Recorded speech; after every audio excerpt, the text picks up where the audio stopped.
is fine. Good morning or good evening, everyone. I don't know what time it is, but thank you so much, everyone, for calling me and welcome you in here. Hello, Numbro. Hello, Oxide as well. Thank you for calling me in. Hello, Syria. Is it loud? I would never come at it, but another one. Here we go. There you go. We got second gremlin. Is the audio okay? Can you hear me? Is it working properly?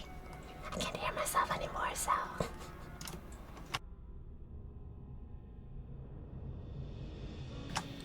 Is the music too loud? Good evening. Hello, human hair. Good evening, ma'am. Am I muted? Hello, I am being as well. Thank you for clocking in. Can you hear me? Is it audible? I know you can hear me. I'm not muted. What's going on? I'm not muted. Come on, stop.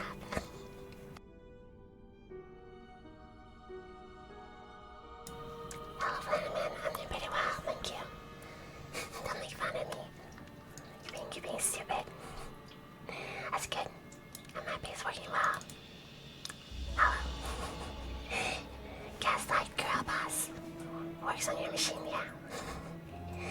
Is the music fine? Is it okay? Am I echoing as well?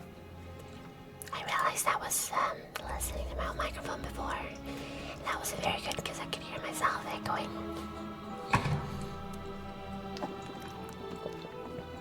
If you gaslighting the Girl Boss, that's not cool. I have a humidifier on. Hi, great welcome to the stream. We're gonna be reading some Call of Cthulhu today. I don't know if I should be adding some kind of effects to the video. I don't have a lot of props. But I had a vote. We're doing ASMR tapping on the wood, alright? Hold on. Here we go. So I'm gonna be tapping on some wood.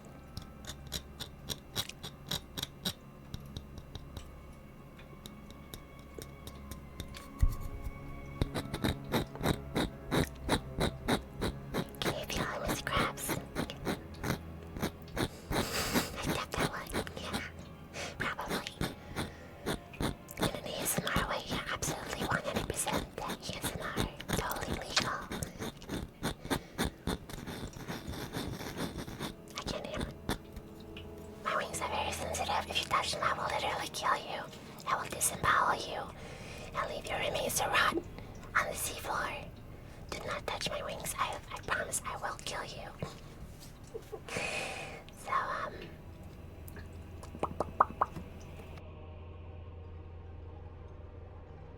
I had a vote going on which story we should be reading, and the winning story is There is no consensual touch. I will literally murder anyone who touched my wings, I promise.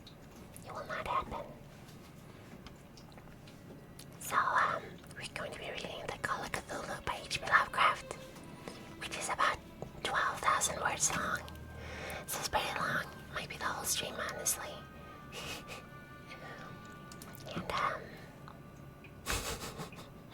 you haven't. If you touched my wings, I would have known. Because you would not exist anymore. You would have been annihilated.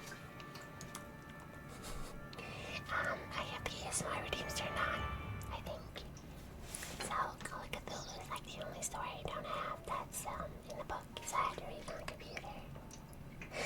It's okay. I mean, the other one that I was going for, At the Mountain of Madness, is really, really long. Okay, I'm gonna turn on my glasses. Give me a second. Hold on. Oops, I had to, boop. Here we go. Ta-da! I'm gonna need my glasses for reading. That's true.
stretching. Yeah, I muted myself. I had to do some stretching. Okay, so, here. We're listening to the 1 hour of orchestral horror music inspired by H.P. Lovecraft, The Edge of Darkness. 1 hour of orchestral underscore for role-playing and gaming. Music composed by Graham Blum and art by Mysteries and Sonora. Well, you can't really see the art, but I forgot. I need to turn this on. Hold on.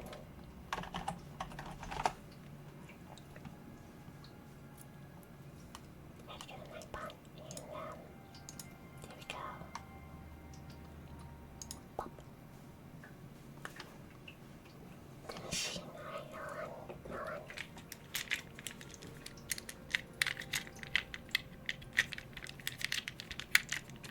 I do not have a carrot. I feel like you get some carrots, I guess. You have to figure out their things.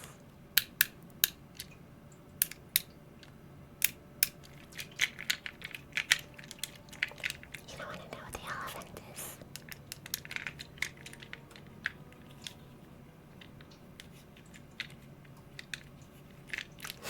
The elephant that keep on. There we go.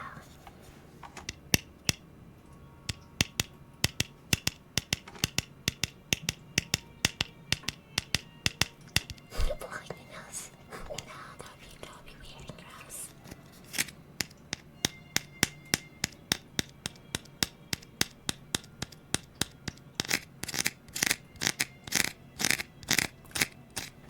I don't know if this is very loud, but it's going in my ears, so I hope the music isn't too quiet. Should I raise the volume of the music a bit? I hope everyone's having a really nice it's Friday today. The crocodile. Let me see if I can find a crocodile.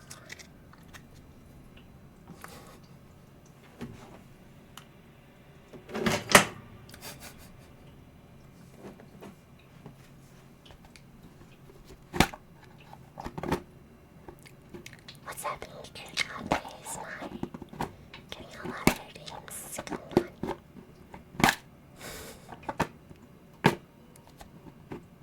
The elephant is his dad, voicing the redeems. It's Friday, got you down on Friday.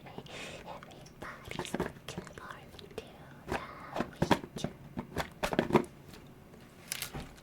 You only have one earbud.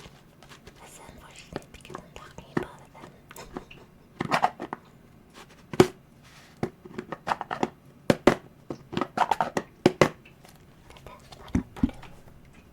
I think that was a crocodile. Hold on. Alright, so I'm gonna read what you just said. I fucking love goblins. They're hot. I love short stacks.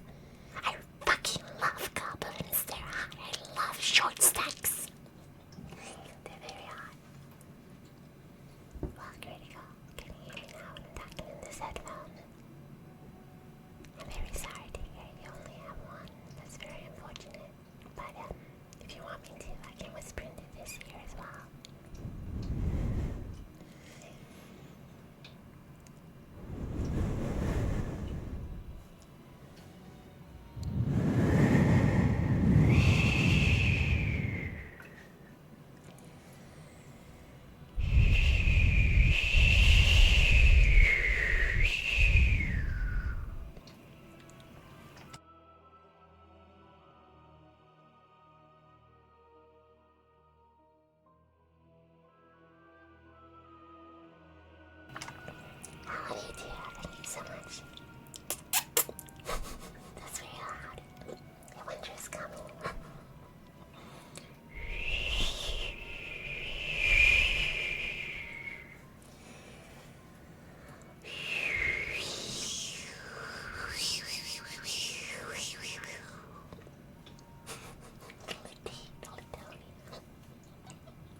I slept on the sofa tonight and it actually helped because my bedroom is really, really dry.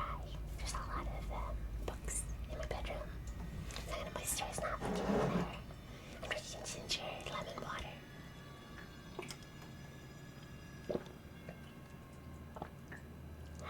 Very tasty. Thank you. So, The Call of Cthulhu by H.P. Lovecraft, found among the papers of the late Francis Wayland Thurston of Boston. Of such great powers or beings, there may be conceivable survival. A survival of a hugely remote period when consciousness was manifested, perhaps in shapes and forms long since withdrawn before the tide of advancing humanity, forms of which poetry and legend alone have caught a flying memory and called them gods, monsters, mythical beings of all sorts and kinds, Algernon Blackwood. Oh my god, hold on. Okay, you want me to tell about Loom? I'll tell you about Loom, give me a second.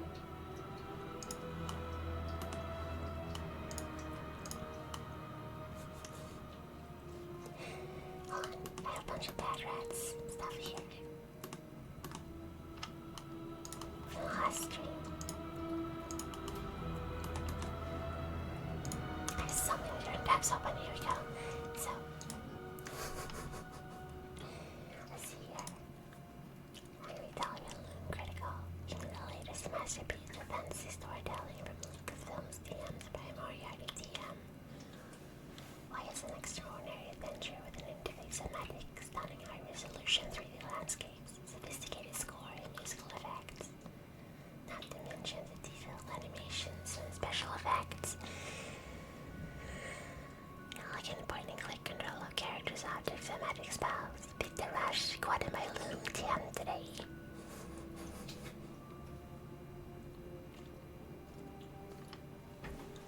So, see here. I'm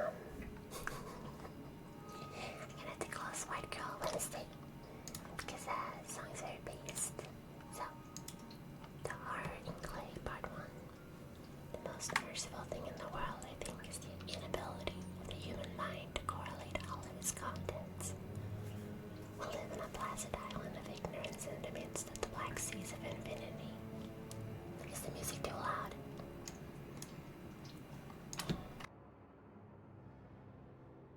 It feels like it's a little bit too loud for me. Oh, I'm gonna go get some carrots. Give me a second.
sciences, each straining in its own direction, have hitherto harmless little.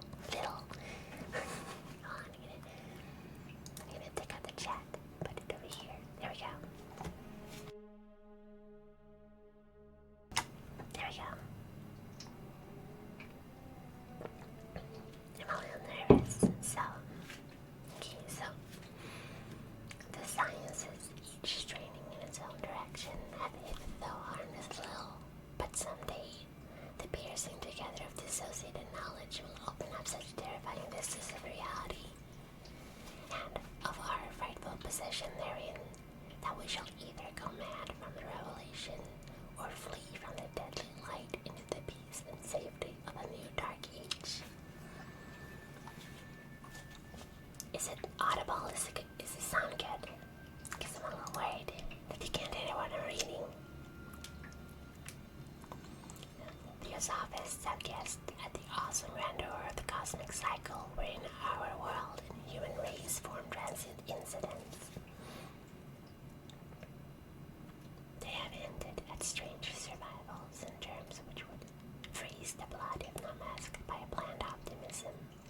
But it is not from them that there came the single glimpse of forbidden aeons which chills me when I think of it, and maddens me when I dream of it. That glimpse, like all dread glimpses of truth, flashes out from an accidental piecing together of separated things. In this case, an old newspaper item and the notes of a dead professor. I hope that no one else will accomplish this piecing out. Certainly, if I live, I shall never knowingly supply a link in so hideous a chain. That is good. I'm glad.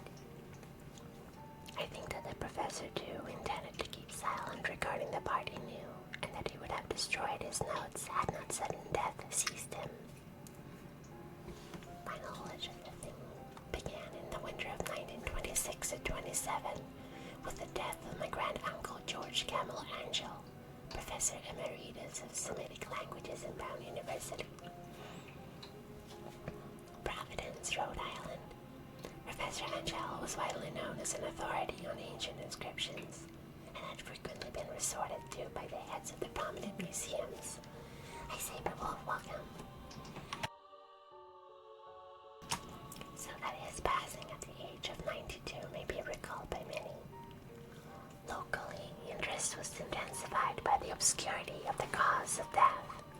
The professor had been stricken whilst returning from the Newport boat, falling suddenly, as witnesses said, after having been jostled by an nautical-looking black person who had come from one of the queer dark courts of the precipitous hillside which formed the shortcut from the waterfront to the deceased home in William Street. Yeah, this text is a little bit racist. The physicians were unable to find any visible disorder, but concluded after perplexed debate that some obscure lesion of the heart induced by the brisk ascent of so steep a hill by so elderly a man was responsible for the end. At the time I saw no reason to dissent from this dictum, but latterly I am inclined to wonder, and more than wonder. I'm actually gonna cover the book, hold on. The Call of Cthulhu cover, book cover.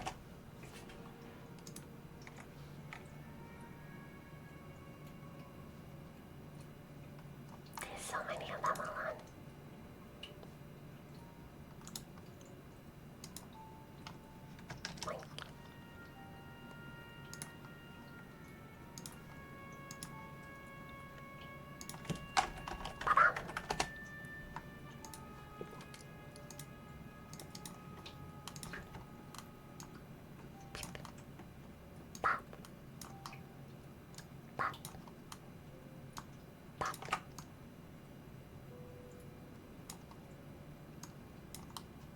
Here we go. And it's a little bit better. What if I rotate it a little bit? Transform.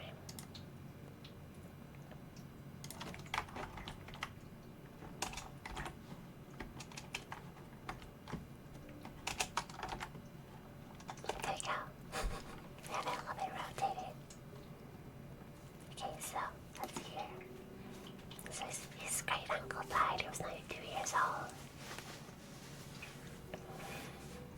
my granduncle's heir and executor, for he died as childless a widower, I was expected to go over his papers with some thoroughness, and for that purpose I moved his entire set of files and boxes to my quarters in Boston.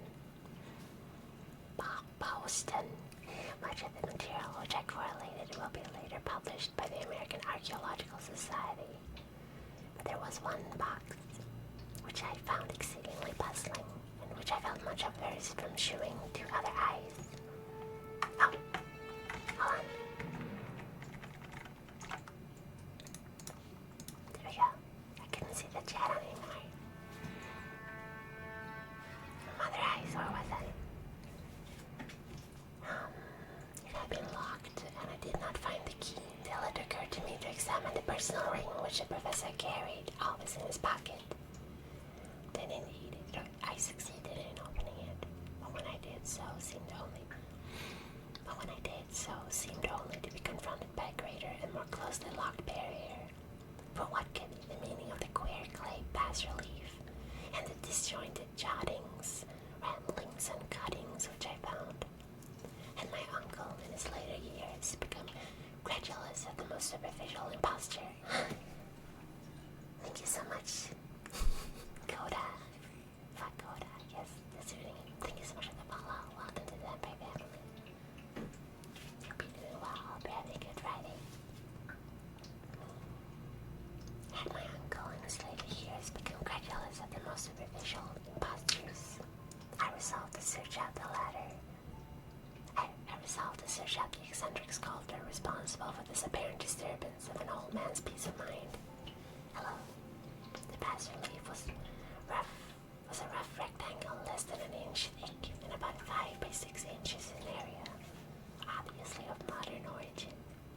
Its designs, however, were far from modern in atmosphere and suggestions.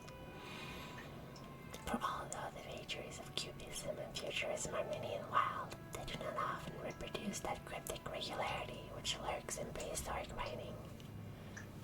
In writing of some kind, the bulk of these designs seem certainly to be. Though my memory, despite much familiarity with the papers and collections of my uncle, failed in any way to identify this particular species, or even to hint at its remotest affiliations. Very long sentences.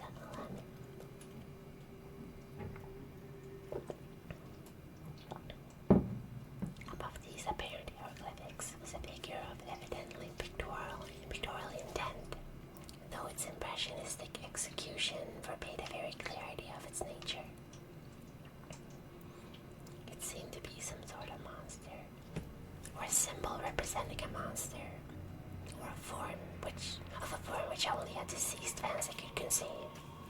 If I say that my somewhat extravagant imagination yielded simultaneously pictures of an octopus, a dragon, and a human caricature, I shall not be unfaithful to the spirit of the thing.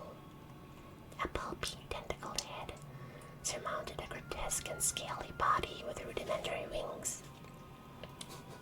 Not like mine, but it was the general outline of the hull which made it most shockingly frightful. Behind the figure was a vague suggestion of a cyclopean architectural background. The writing accompanying this oddity was, aside from a stack of press cuttings in Professor Angel's most recent hand, and made no pretense to literary style. What seemed to be the main document was headed Cthulhu Cult, in characters painstakingly printed to avoid the erroneous reading of a word so unheard of. The manuscript was divided into 2 sections, the first of which was headed 1925, Dream and Dream Work of H.A. Wilcox, 7 Thomas Street, Providence, R.I.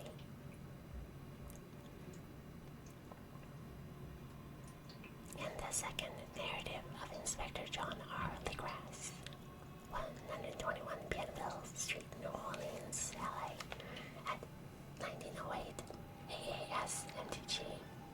Notes on same and Professor Webb account. Cox.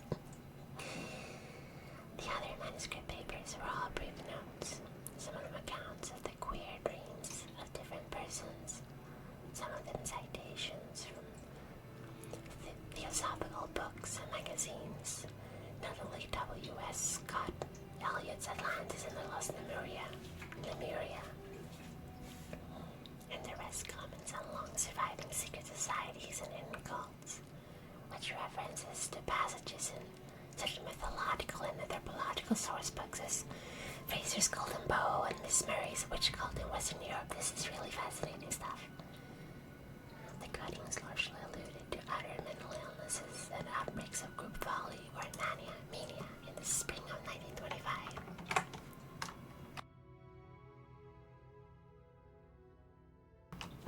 The first half of the principal manuscript told a very peculiar tale. It appeared that on March the 1st, 1925, a thin, dark young man of neurotic and excited aspect had called upon Professor Angel bearing the singular clay bas-relief, which was then exceedingly damp and fresh. His card bore the name of Henry Anthony Wilcox, and my uncle had recognized him as the youngest son of an excellent family, slightly known to him, who had latterly been studying sculpture at the Rhode Island School of Design, and lived bas-relief. Is it bas-relief? I'm going to say bas-relief from now on. Studying sculpture at the Rhode Island School of Design and living alone at the Fleur-de-Lis building at the institution. Wilcox was a precocious youth of known genius but great eccentricity, and had from childhood excited attention through the strange stories and odd dreams he was in the habit of relating. He called himself psychically hypersensitive, but the state folk of the ancient commercial city dismissed him as merely queer. Never mingling much with his kind, he had dropped gradually from social visibility, and was now known only to a small group of estates from out of town. Even the Providence Art Club, anxious to preserve its conservatism, had found him quite hopeless. This book is really weird. So far. On the occasion of the visit, ran the professor's manuscript. The sculptor abruptly asked for the benefit of his host's archaeological knowledge in identifying the hieroglyphics of the bas relief. Yeah, literally every gamer ever dropped from social visibility. Let's see here. He spoke in a dreamy, stilted manner, which suggested both an alienated sympathy, and my uncle shewed some sharpness in replying, for the conspicuous freshness of the tablet implied kinship with anything but archaeology.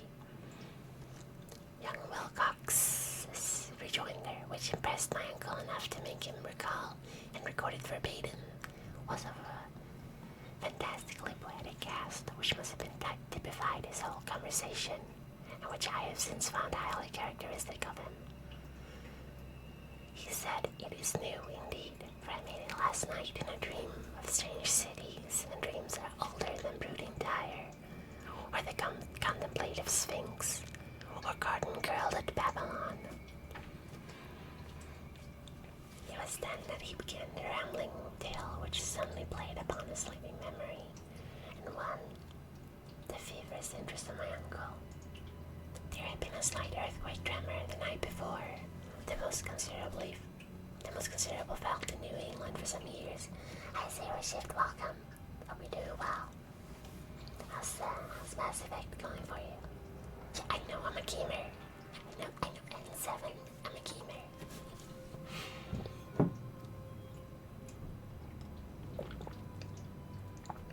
So there had been a slight earthquake tremor the night before, the most considerable felt in New England for some years. And Wilcox's imagination had been keenly affected.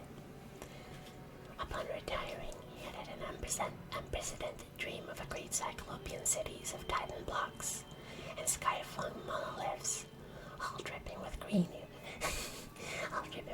ooze and sinister with Latin horrors. Hieroglyphics had covered the walls and pillars, and from some undetermined point below had come a voice that was not a voice. Hi, Garo, welcome. It's a legendary vampire Lepaka. That's not my name, you fool. Hieroglyphics had covered the walls and pillars, and from some undetermined point below had come a voice that was not a voice.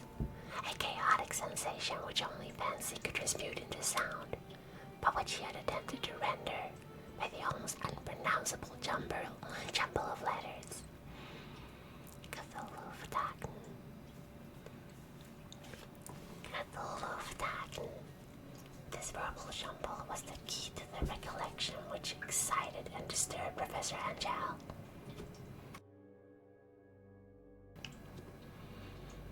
He questioned the sculptor with scientific minuteness and studied with almost frantic intensity the paste and relief on which the youth had found himself working, Sheldon clad only in his night clothes. When waking had stolen bewilderingly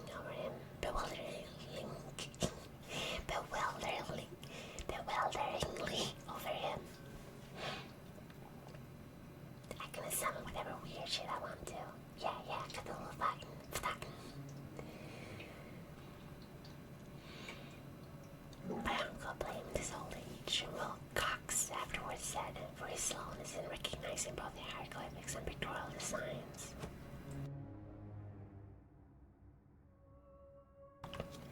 Many of his questions seemed highly out of place to his visitor, especially those which tried to connect the latter with strange cults or societies. And Wilcox could not understand the repeated promises of silence which he was offered in exchange for an admission of membership in some widespread mystical or paganly religious body. When Professor Angel became convinced that the sculptor was indeed ignorant of any cult or system of cryptic lore, he besieged his visitor with demands for future reports of dreams. This bore regular fruit, for after the first interview the manuscript records daily calls of the young man, during which he related startling fragments of nocturnal imagery, whose burden was always some terrible cyclopean vista of dark and dripping stone, with a subterranean voice or intelligence shouting monotonously in enigmatic sense impacts uninscribable save as gibberish. The two sounds most frequently repeated are those rendered by the letters. Hi Catfish, welcome. This is Leda ASMR. Thank you so much. 22 months, that's amazing. How are you doing? How are you doing, sweetheart?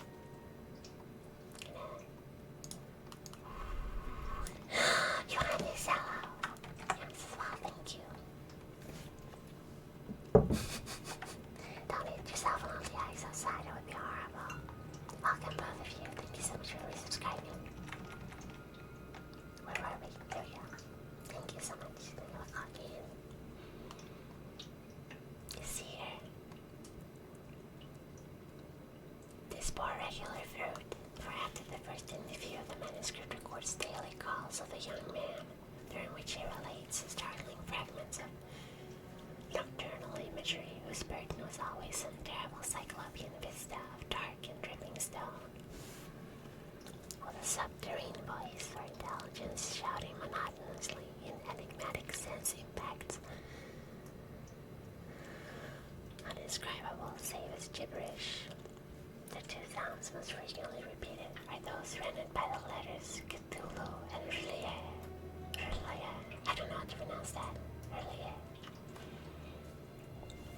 I'm glad you're doing alright, Catfish. Happy to hear.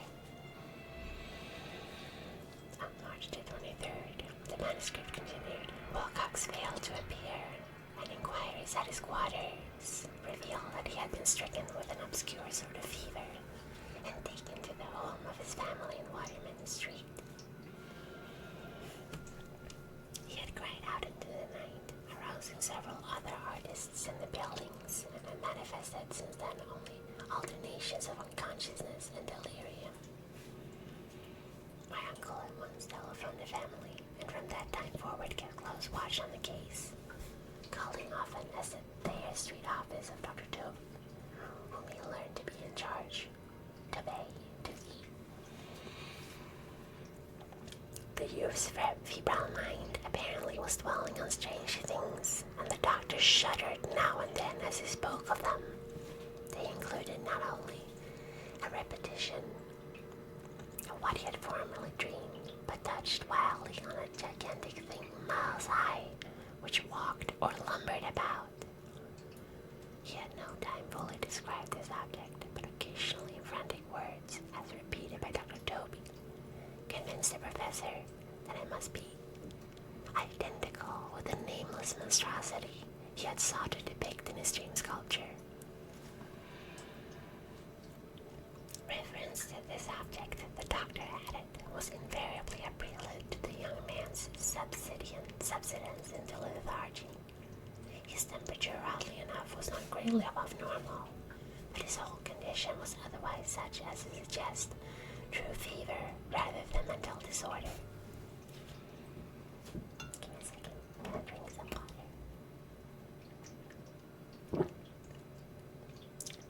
Sorry.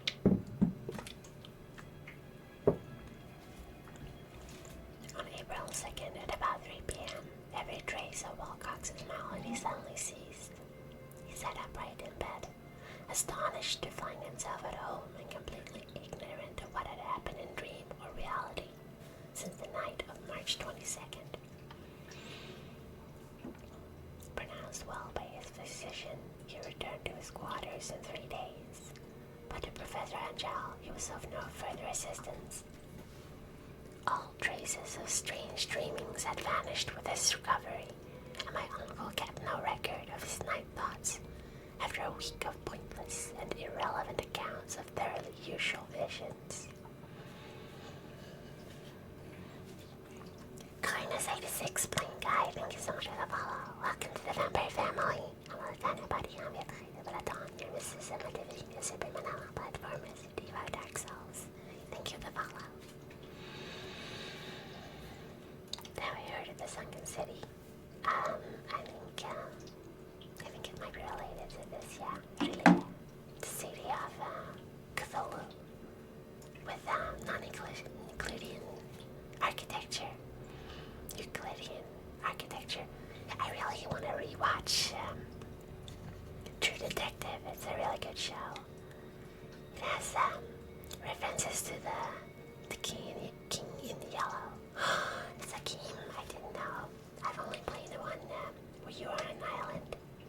You're investigating the disappearance of a woman. It's really good. I think Ina played it in one of her first games on a stream.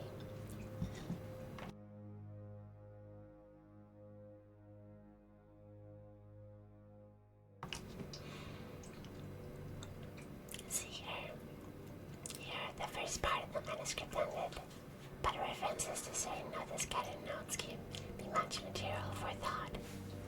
So much, in fact, that only the ingrained skepticism then forming my philosophy can account for my continued distrust of the artist. The notes in question were those descriptive of the dreams of various persons covering the same period as that in which young Wilcox had had his strange visitations.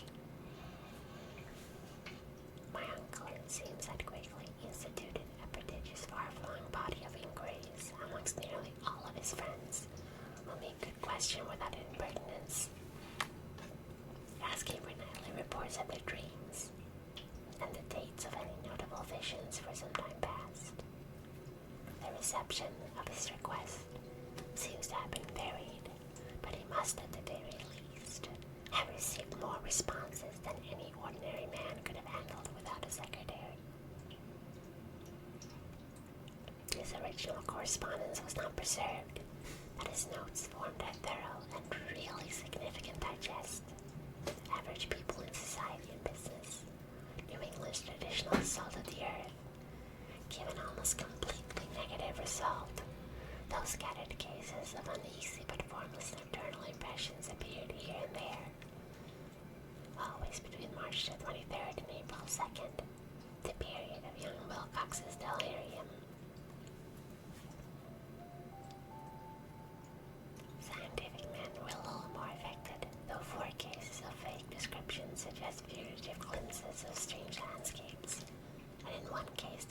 mentioned a dread of something abnormal.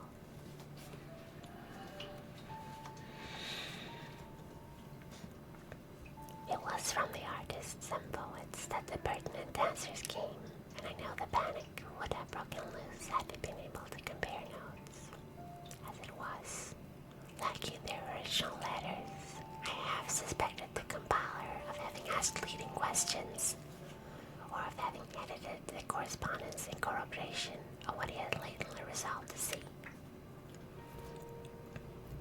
That is why I continued to feel that Wilcox, somehow cognizant of the old data which my uncle had possessed, had been imposing on the veteran scientist. These responses from his aesthetes told a disturbing tale. From February 28th to April 2nd, a large portion of them had dreamed very bizarre things. The intensity of the dreams being immeasurably stronger during the period of the sculptor's delirium. Bloodborne is so good. Over a fourth of those who reported anything reported scenes and half sounds not unlike those which Wilcox had described, and some of the dreamers confessed acute fear of the gigantic nameless thing visible towards the last. One case, which the notes describe with emphasis, was very sad.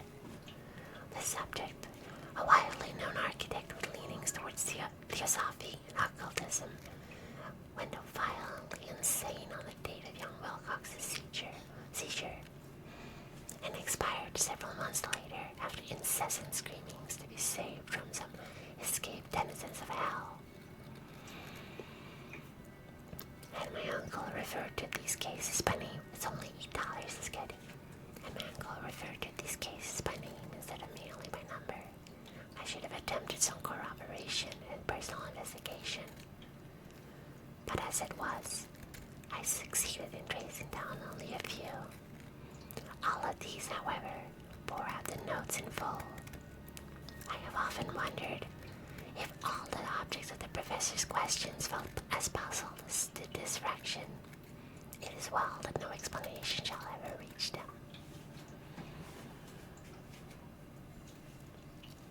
The breast cuttings, as I have intimated, touched on cases of panic, mania, and eccentricity during the given period.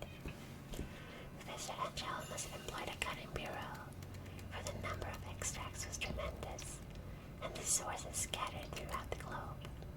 Here was a nocturnal suicide in London, where a lone sleeper had leaped from a window after a shocking cry. Here, likewise, a rambling letter to the editor of a paper in South America, where a fanatic deduces a dire future from the visions he has seen. A dispatch from California describes a Theosophist colony as donning white robes and masks for some glorious fulfillment which never arrives. Whilst items from India speak guardedly of serious native unrest towards the end of March, voodoo orgies multiply night, and African outposts report ominous mutterings. Give you some carrot crunchy now. This isn't gonna be very loud.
only 6. Yeah, it would be really cool to have a mouse reading someone. Hi Yara, how you doing? Said Fat Yoshi. It's Big Yoshi. Hello, good morning.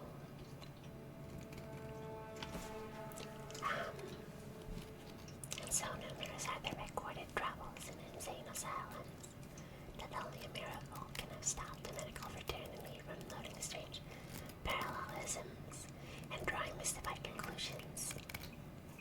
A weird bunch of cuttings all told.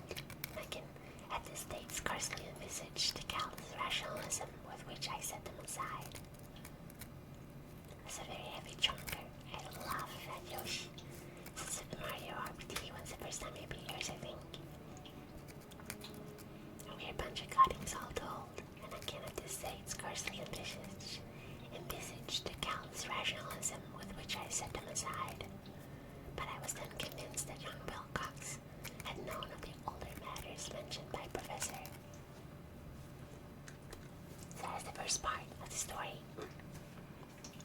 I'm going to continue with the second part, the tale of Inspector Legrasse. Very soon, I'm just going to drink the water.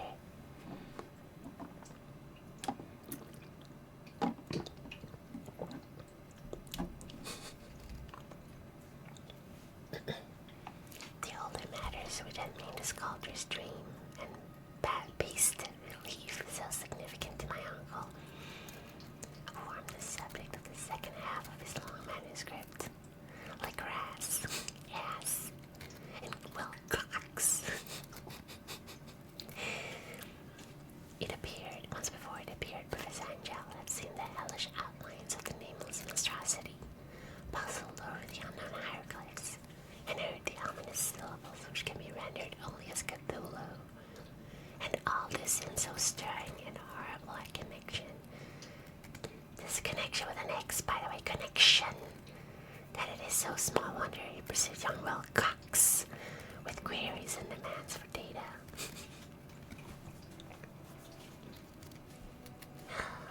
Watermelon would be pretty cool. I had no idea. So the youth of flesh shading and evil within, I didn't know. I should get some watermelon. I only have carrots right now, though.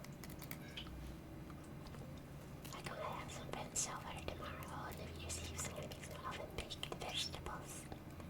The carrots and parsnips, tomatoes and paprikas, pepper bells, bell peppers, and onions, and some salt and pepper, and lots of olive oil, and some red beets as well.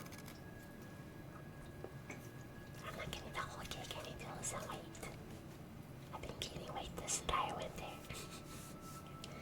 Okay, so the earliest experience had come in 1908, 17 years before, when the American Archaeological Society held its annual meetings in St. Louis.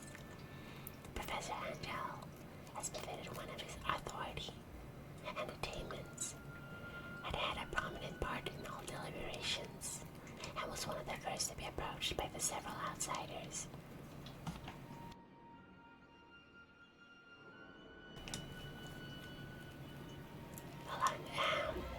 Several outsiders who took advantage of the convocation to offer questions for correct answering and problems for expert solution.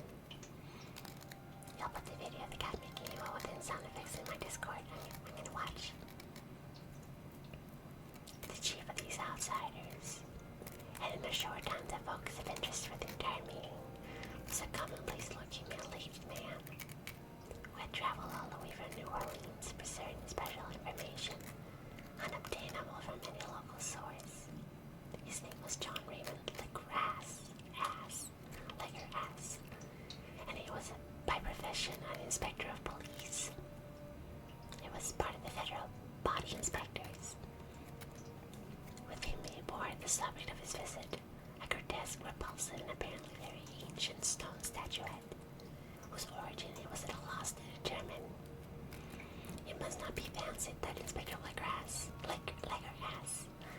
had the least interest in archaeology. On the contrary, his wish for enlightenment was bounded by purely professional consideration. The statuette, idol, fetish, boss had been captured some months before in the wood swamps south of New Orleans during a raid on a supposed voodoo meeting, and so singular and hideous were the rites connected with it that the police could not but realize that they had stumbled upon a dark cult totally unknown to them and infinitely more diabolic than even the darkest of the African voodoo circles. This guy's not racist, I promise. It's just totally not racist. Didn't name his cat something horrible. Of its origin, apart from the erratic and unbelievable tales extorted from the captured members, absolutely nothing was to be discovered. Hence the anxiety of the police for any antiquarian lore which might help them place the rightful symbol, and through it track down the cult to its fountainhead.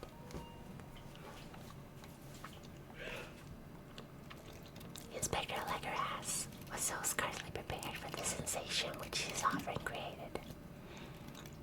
One side of the thing had been enough to throw the assemblement of science into a state of tense excitement, and they lost no time in crowding around him to gaze at a diminutive figure whose utter strangeness and air of genuinely abysmal antiquity hinted so potentially at unopened and archaic vistas.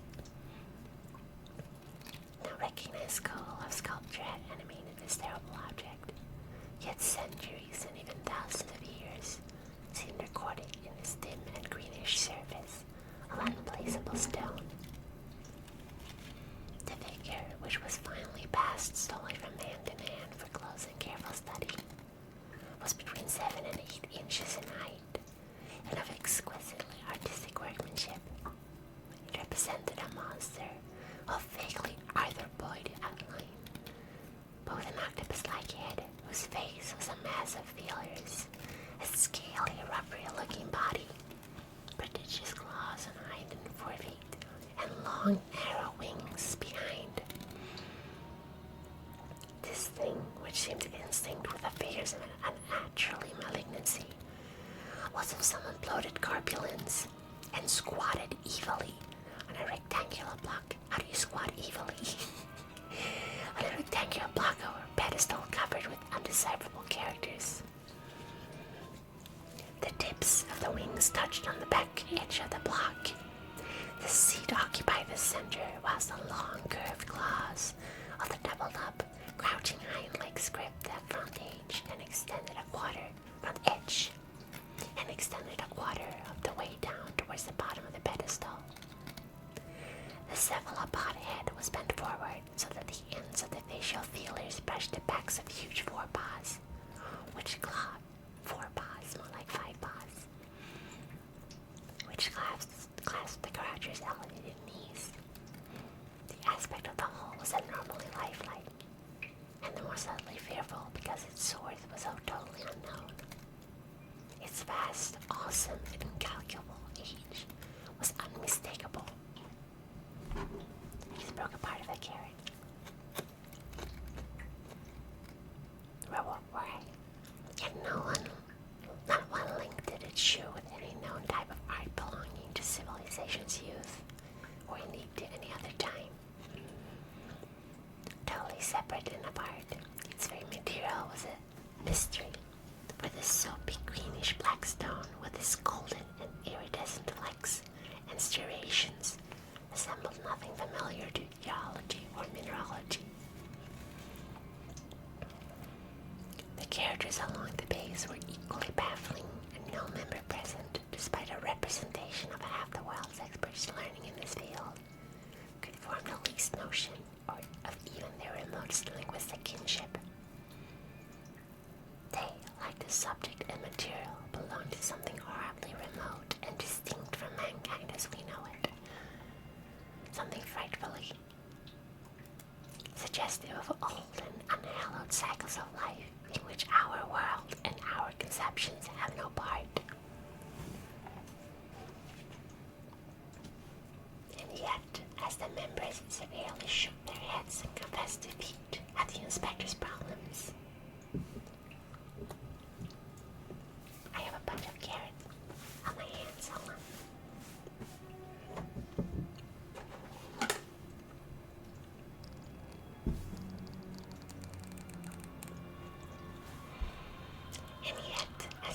severely shook their heads and confessed defeat at the inspector's problems.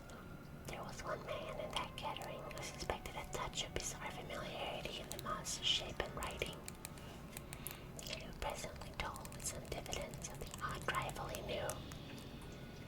This person was the late William Channing Webb, professor of anthropology in Princeton University, and an explorer of no slight note. Professor Webb had been engaged 48 years before in a tour of Greenland and Iceland in search of some runic inscriptions, which he failed to unearth, and whilst high up on the West Greenland coast, had encountered a singular tribe or cult of degenerate Eskimos, whose religion, a curious form of devil worship, chilled him with its deliberate bloodthirstiness and repulsed this guy does not. He finds a minority, he immediately goes for the blood. A curious form of devil worship chilled him with its deliberate bloodthirstiness and repulsiveness. It was a faith of which other Eskimo knew little, and which they mentioned only with shudders, saying that it had come down from hardly ancient aeons before even the world was made. Besides nameless rituals and human sacrifices, there were certain queer hereditary rituals addressed to a supreme elder devil, or Tulmasuk, and of this Professor Webb had taken a careful phonetic copy from an aged Angakuk, or wizard priest, expressing the sounds in Roman letters as best he knew how. But just now, Alejandro, thank you so much for the follow. Welcome to the Vampire family. Hope you're doing well. Thank you for dropping by. But just now, of prime significance was the fetish which this cult had cherished, and around which they danced when the aurora leaped high over the ice cliffs. It was, the professor stated, a very crude based relief of stone, comprising a hideous picture and some cryptic writing, and so far as he could tell, it was a rough parallel in all essential features of the bestial thing now lying before the meaning. This data, received with suspense and astonishment by the assembled members, proved doubly exciting to Inspector Legras, and he began at once to ply his informant with questions. Having noted and copied an oral ritual among the swamp cult worshippers his men had arrested, he besought the professor to remember, as best he might, the syllables taken down amongst the diabolist Eskimo. There then followed. It's called Inuit, I think. Lava69, thank you so much for the follow. Welcome to the Vampire family. Happy to have you here. Yes, here. There then followed an exhaustive comparison of detail, and a moment of really odd silence when both the detective and scientist agreed on the virtual identity of the phrase common to two hellish rituals, so many worlds of distance apart. What in substance both the Eskimo, the wizards, and the Louisiana swamp priests had chanted to their kindred idols was something very like this, the word division being guessed at from traditional breaks in the phrase as chanted aloud.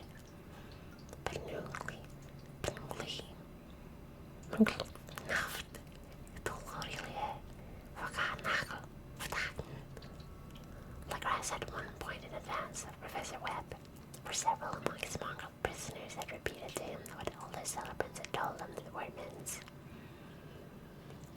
This text as given ran something like this. In his house at Rillier, dead Cthulhu waits dreaming. And now, in response to a general and urgent demand, Inspector Legras related as fully as possible his experience with the swamp worshippers, telling a story to which I could see my uncle attached profound significance. It savored of the wildest dreams of mythmaker and theosophists, and disclosed an astonishing degree of cosmic imagination among such outcasts and pariahs as might be the least expected to possess it.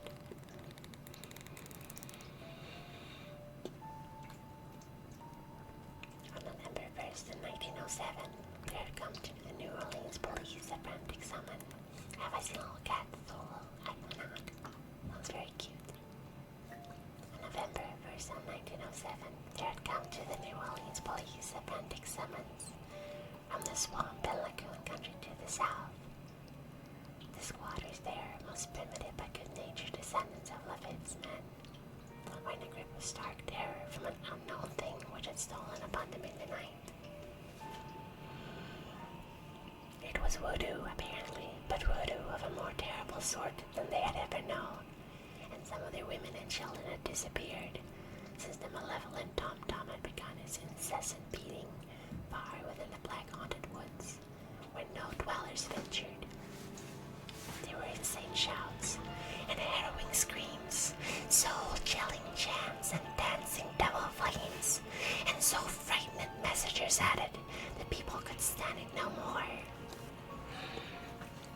So a body of 20 police, filling 2 carriages and an automobile, had set out in the late afternoon with a shivering squatter as a guide. At the end of the passable road they alighted, and for miles splashed on in silence through the terrible cypress woods where they never came. Hello there, Amir. Thank you so much for the follow. Welcome to Vampire Family. Thank you for dropping by or reading Call of Cthulhu. So a body of 20 police filling 2 carriages and an automobile had set out in the late afternoon with a shivering squatter as a guide. At the end of the passable road they alighted, and for a mile splashed on in silence through the terrible cypress woods where they never came. Ugly roots and malignant hanging nooses of Spanish moss beset them, and now and then a pile of dank stones, or a fragment of a rotting wall intensified by a scent of morbid habitation. A depression which every malformed tree and every fungus isle had combined to create. Filling the squatter's element, a miserable huddle of huts hove in sight, and as hysterical dwellers ran out to cluster around the group of popping lanterns. The muffled beat of tom-toms was now faintly audible far, far ahead, and a curling shriek came at infrequent intervals when the wind shifted.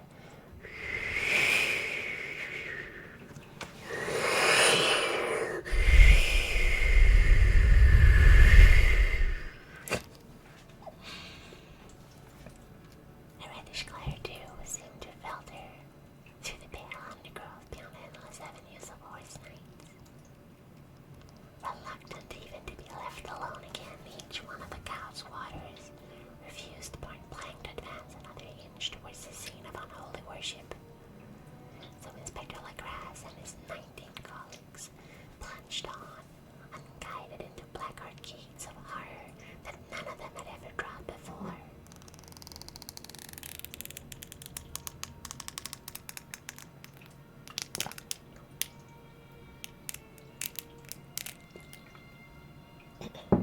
The region now entered by the police was one of the traditionally evil repute,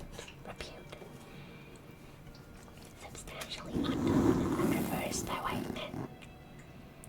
There were legends of a hidden lake uncleansed and moral sites, in which dwelt a huge, formless white polypus thing with luminous eyes.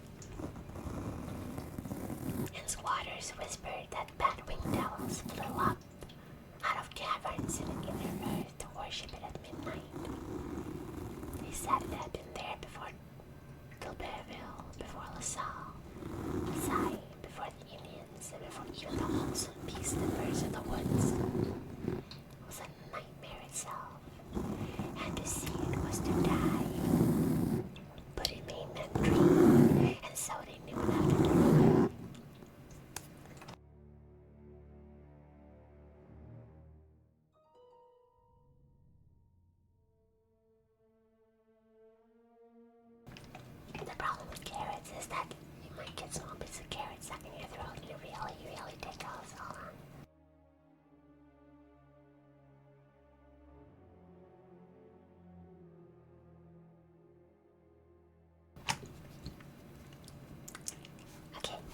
drink some water. Hold on.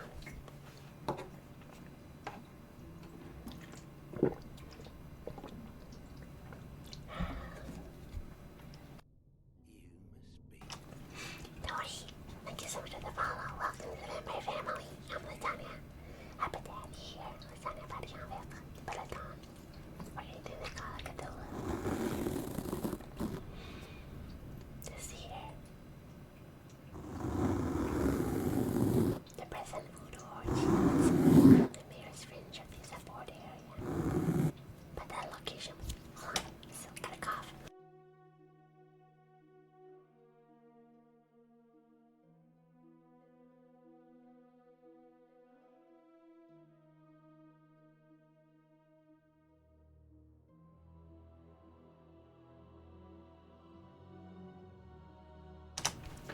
Yeah, it was a tiny bit of a carrot.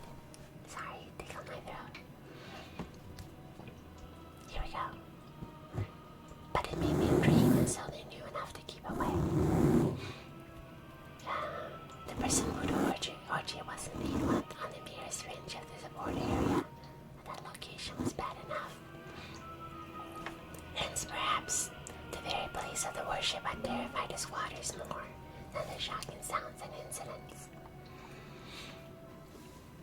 Only poetry or madness could do justice to the noises heard by Legras's men. Legras's men as they plowed on through the black moors towards the red glare and the muffled tom-tom.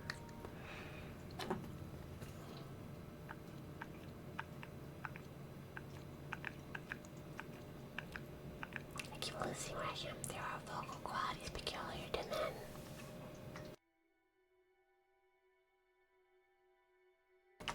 And vocal qualities peculiar to beasts. And it is terrible to hear the one when the source should yield the other. Animal fury and orgiastic license here whip themselves to demonic heights by howls and squawking ecstasies that tore and reverberated through those nighted woods like a pestilent tempest from the gulfs of hell. Now and then the less organized ululations would cease, and from what seemed a well-drilled chorus of hoarse voices would rise and sing-song chant that hideous phrase or ritual.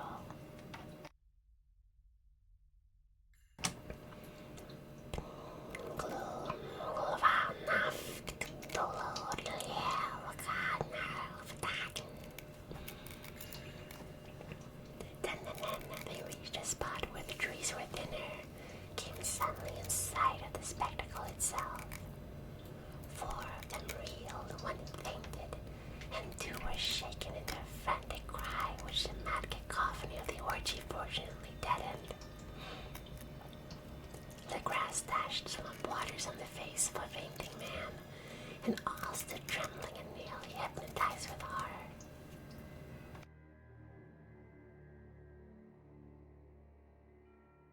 In a natural glade of the swamp stood a grassy island of perhaps an acre's extent, clear of trees and tolerably dry. On this now leaped and twisted a more indescribable horde of human acrobality than any but a sign or an angora could paint. I know what that means.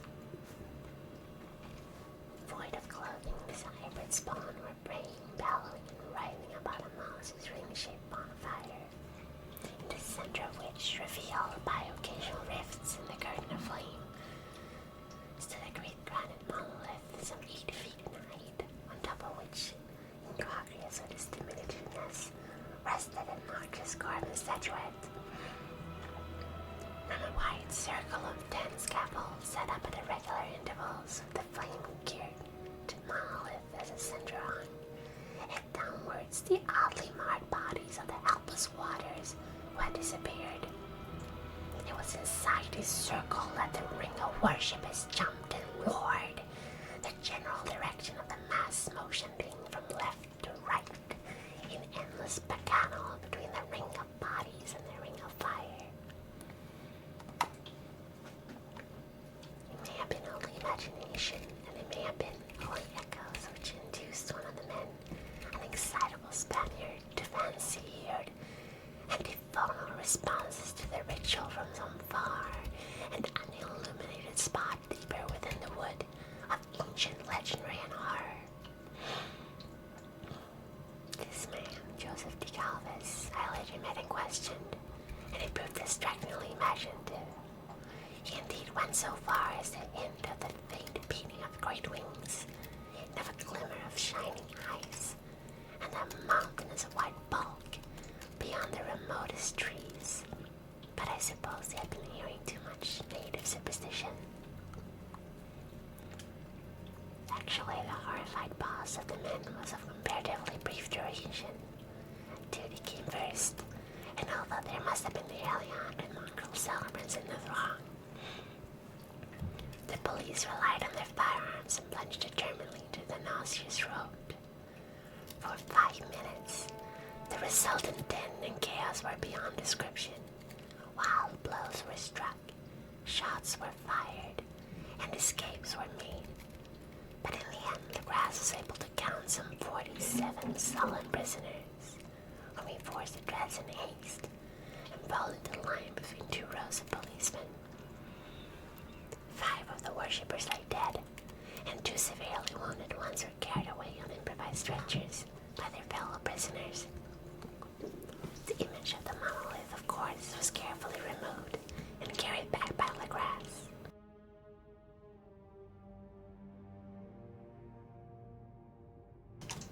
Examined at headquarters after a trip of intense strain and weariness, the prisoners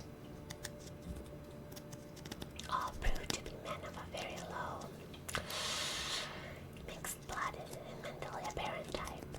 Most were seamen, and a sprinkling of black people and mulat. Yeah, and mentally aberrant types. Largely West Indians and Brava Portuguese from the Cabo or Cape Verde Islands gave a coloring of voodooism to the heterogeneous cult. But before many questions were asked, it became manifest that something far deeper and older than Afro-fetishism was involved. Degraded and ignorant as they were, the creatures held with surprising consistency to the central idea of their loathsome fates. Again, it's a very old book, but yeah. They worshipped, so they said, the great old ones who lived ages before there were any men and who came to the young world out of the sky.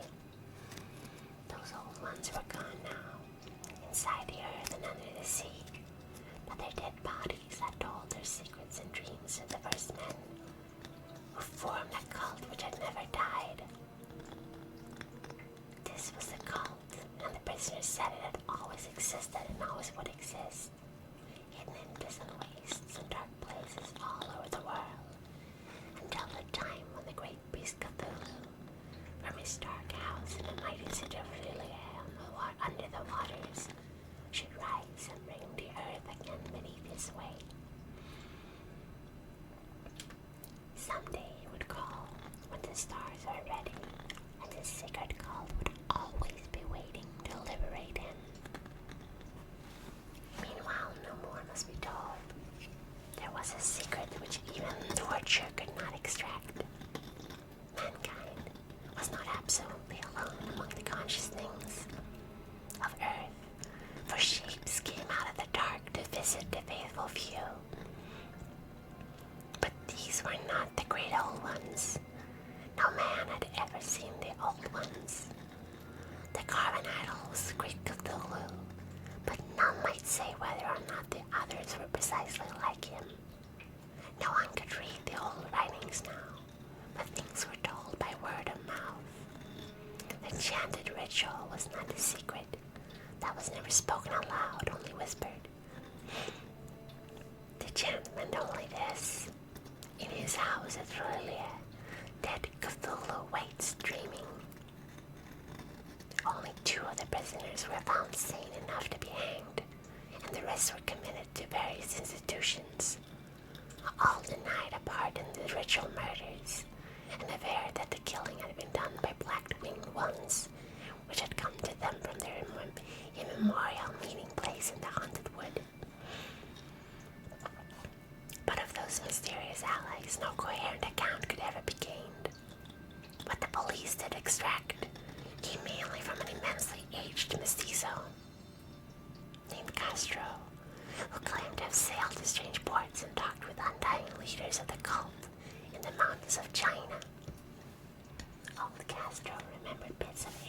legends that paled the speculations of theosophists, and making men in the world seem recent and transient indeed. There had been aeons when other things ruled the earth, and they had had great cities. Remains of them, he said, the deathless Chinamen had told him were still to be found as cyclopean stones on islands in the Pacific.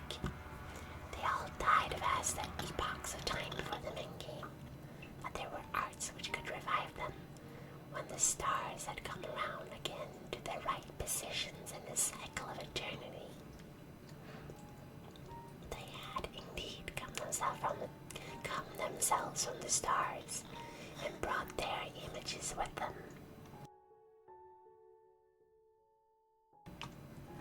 These great old ones, Castro continued, were not composed altogether of flesh and blood. They had shape, for did not this star-fashioned image prove it? But that shape was not made of matter.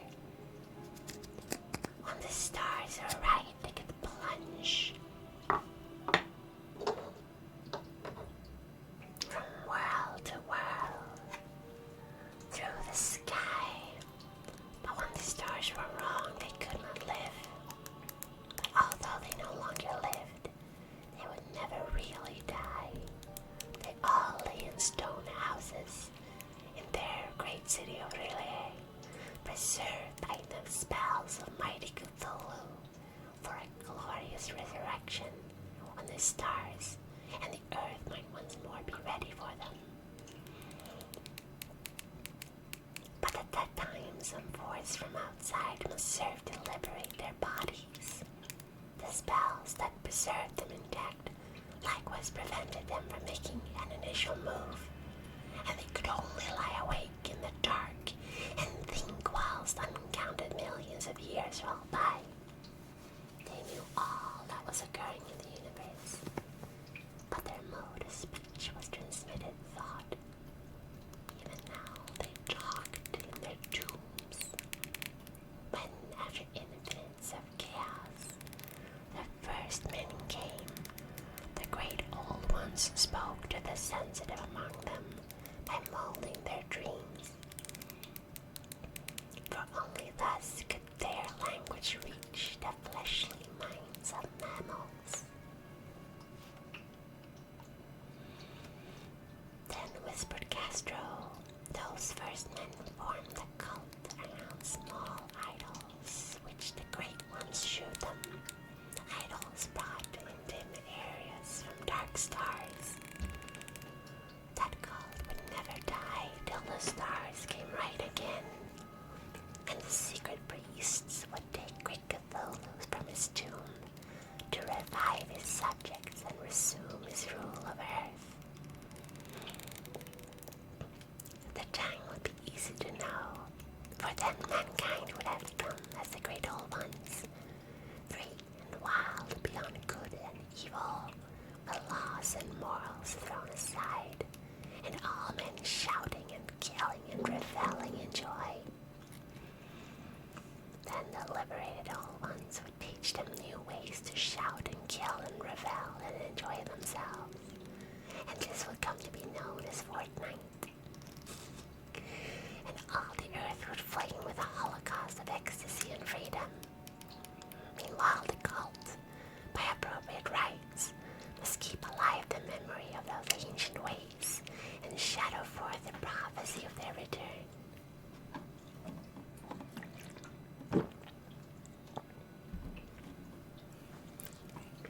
Mr. Homer 420, thank you so much for the follow. Welcome to the Vampire family. Hope you're having a good Friday. Are you sleeping? That's good. And the other time, chosen man and talk with the entombed old ones in dreams. Do you like H.P. Lovecraft? I'm reading this book. It's very interesting read. I hope it's easy to follow. In the elder times, chosen man had talked with the entombed old ones in dreams. But then something had happened. The great stone city of Relia, with its monoliths and sepulchres, had sunk beneath the waves, and the deep waters, full of the one primal mystery through which not even thought can pass, had cut off spectral intercourse. But memory never died, and high priests said that the city would rise again when the stars are right. Then came out of the earth the black spirits of earth, moldy and shadowy, and full of dim rumors picked up in caverns beneath forgotten sea bottoms. But of them old Castro dared not speak much. He cut himself off hurriedly, and no amount of persuasion or subtlety could elicit more in this direction. The size of the old ones, too, he curiously declined to mention. Of the cult, he said that he thought the center lay amidst the pathless deserts of Arabia, where Iram, the city of pillars, dreams hidden and untouched. It was not allied to the European witch cult, and was virtually unknown beyond its members. No book had ever really hinted of it, though the deathless Chinaman said that there were double meanings in the Necronomicon of the mad Arab Abdul al-Hazred, which initiated my creed as they chose, especially the much-discussed goblet. That is not dead which can eternal lie, and with strange eons even death may die. That's a good one. The grass, deeply impressed and not a little bewildered, had inquired in vain concerning the historic affiliations of the cult. I said it. Castro apparently had told the truth when he said that it was a holy secret.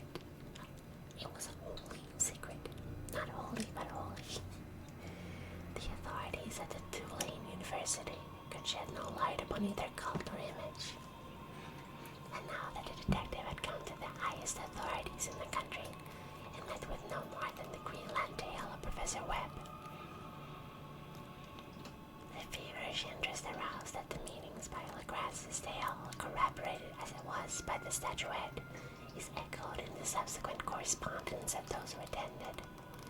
Although scant mention occurs in the formal publication of the society, caution is the first care of those accustomed to face occasional charlatanry and imposture. Legras for some time lent the image to Professor Webb, but at the later's death it was returned to him and remains in his possession, where I viewed it not long ago. It is truly a terrible thing, and unmistakably akin to the dream sculpture of John Wilcox.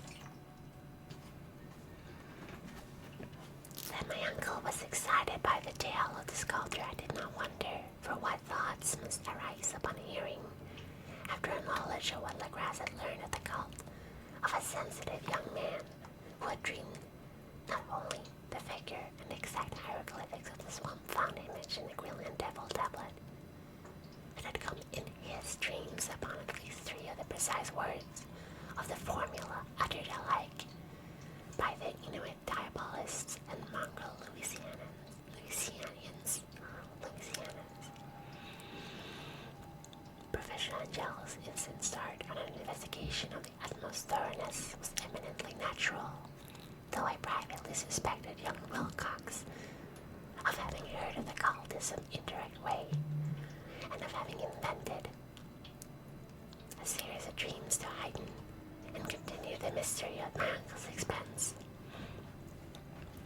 The dream narratives and cuttings collected by the professor were, of course, strong corroborations, but the rationalism of my mind and the extravagance of the whole subject led me to adopt what I thought the most sensible conclusion. So after thorough studying the manuscript again and correlating the theosophical and anthropological notes with the cult narrative of Legras, I made a trip to Providence to see the sculptor and give him the rebuke I thought proper for so boldly imposing upon a learned and aged man. Sorry, this is a very long story. We're like 2/3 through though. I think.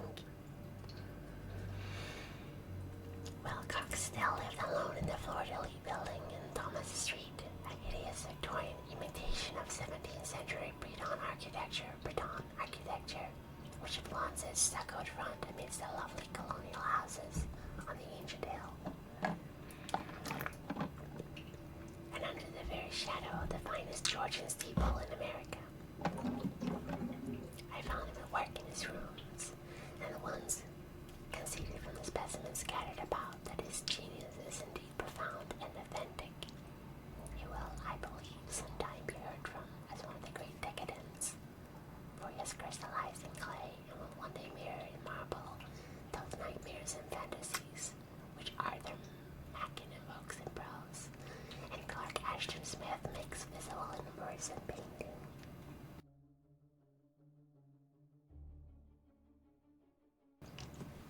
Dark, frail, and somewhat unkempt in aspect, he turned languidly at my knock, and asked me my business without rising. When I told him who I was, he displayed some interest, for my uncle had excited his curiosity in probing his strange dreams, yet had never explained the reason for the study. I did not enlarge his knowledge in this regard as knowledge. I did not enlarge his knowledge in this regard, but sought with some subtlety to draw him out. In a short time I became convinced of his absolute sincerity, for he spoke of the dreams in a manner none could mistake. They and their subconscious residuum had influenced his art profoundly, and he shewed me a morbid statue whose contours almost made me shake with the potency of its black suggestions. He could not recall having seen the original of this thing except in his own dream. Bas relief. Sorry, the carrot was... I literally got a piece of carrot juice in my eyes.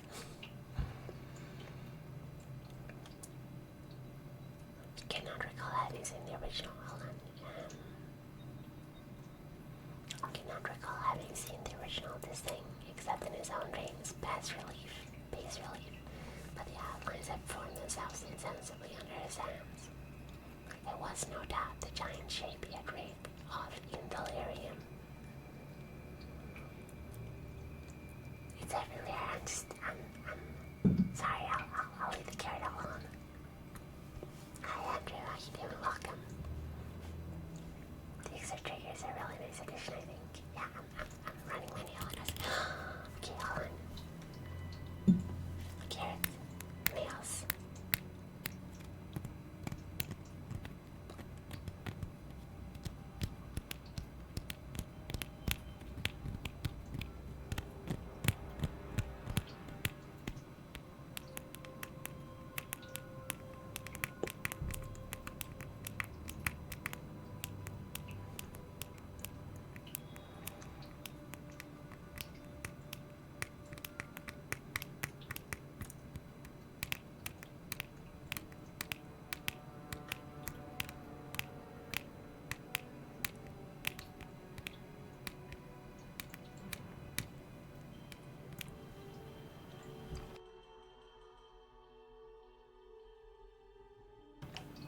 Yeah, they really is on my nails.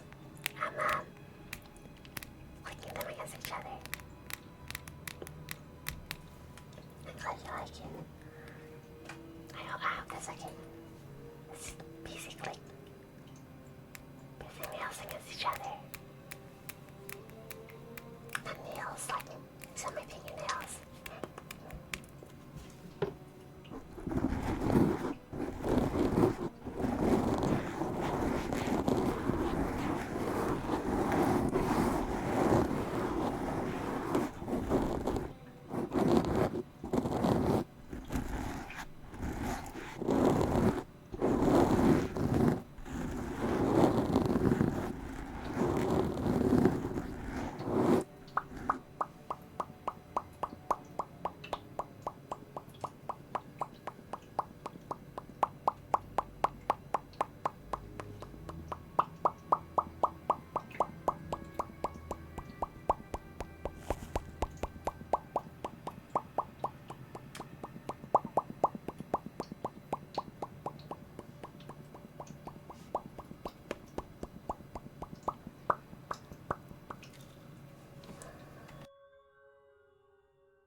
impression.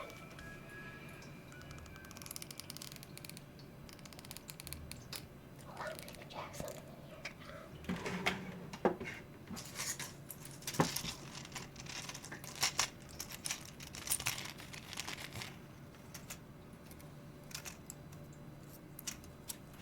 I have a, sorry for a minute, I have a to share with you now, so we'll see if we have time. We'll see. If it's suitable for the mode, we may be able to watch it in the stream. Let's see here. It was no doubt the giant shape he had rated on of an delirium that he really knew nothing of anything called, save from what my uncle's rolling was cabbages in the dole. He soon made clear, and again.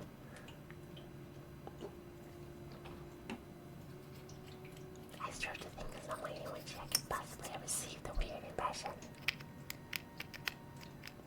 He talked of his dreams in a strangely poetic fashion,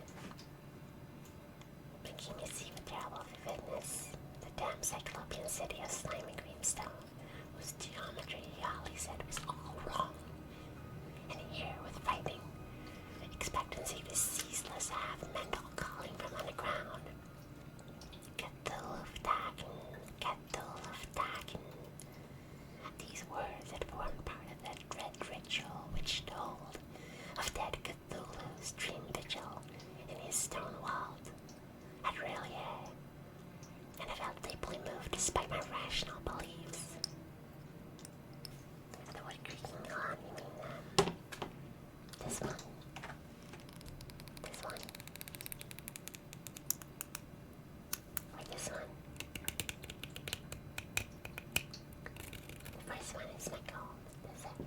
Oh, the first one. I'm gonna keep using it because the other one is a carrot, and I get that carrot draped all over my desk. I wonder what happens if I combine them.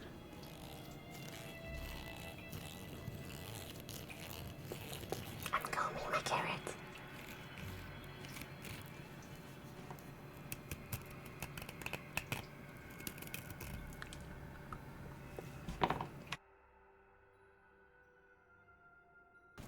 It's very lewd. He talked of his dreams in a strangely poetic fashion, making me see with terrible vividness. Oh wait, sorry. Cthulhu Dagon. These words had formed part of that dread ritual which told of dead Cthulhu's dream vigil in his stone-vaulted atelier, and I felt deeply moved despite my rational beliefs.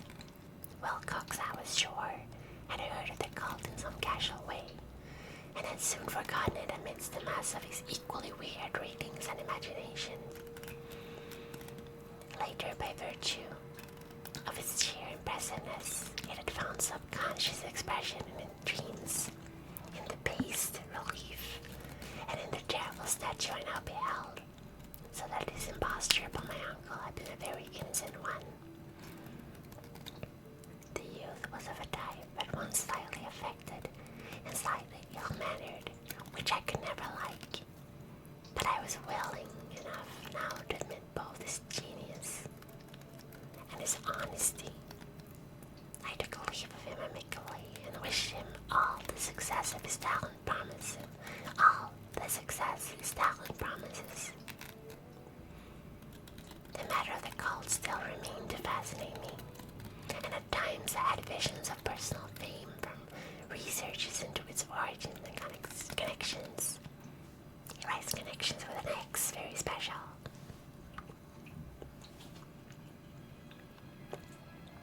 I visited New Orleans, I talked with Legras, and others of that old-time raiding party. I saw the frightful image, and even questioned such of the mongrel prisoners as still survived. Old Castro, unfortunately, had been dead for some years.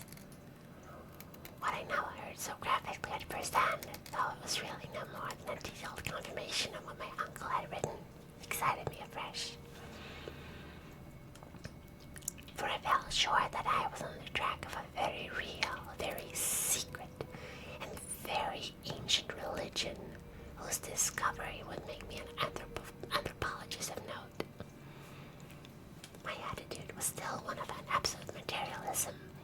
wish it still were, and I discounted with almost inexplicable perversity the coincidences of the dream notes and odd cuttings collected by Professor Angel. Hi Zach, how you doing? Welcome to the stream. Hope you're doing well.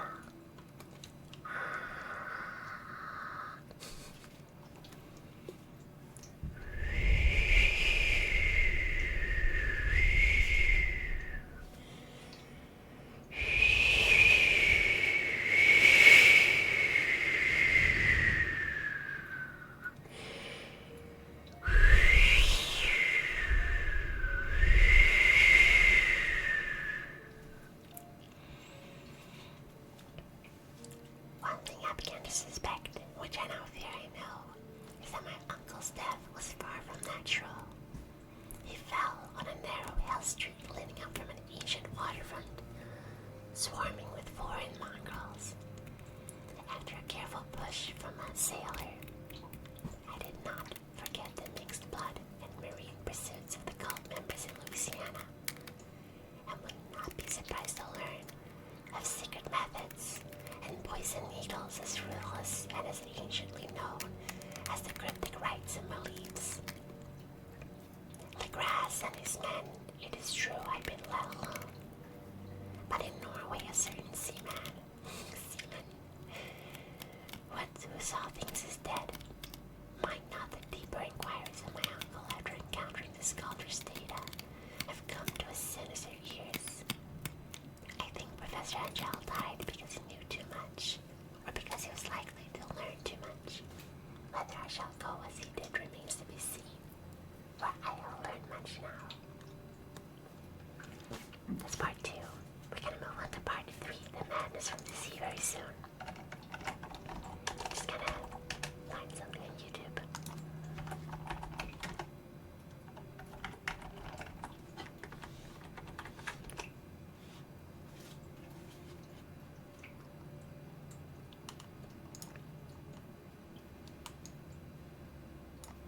Here we go.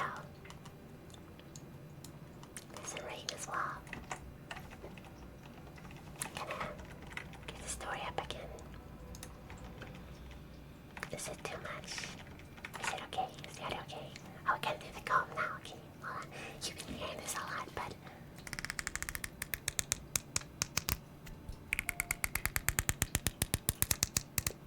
Is that very loud? I lowered my volume a little bit so I don't really hear it that much.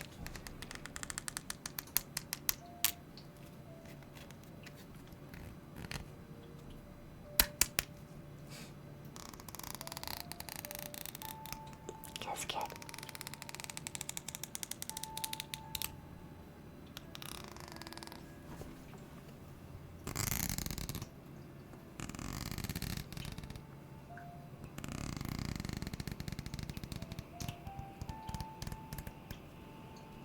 Hold on. Gotta do a combo.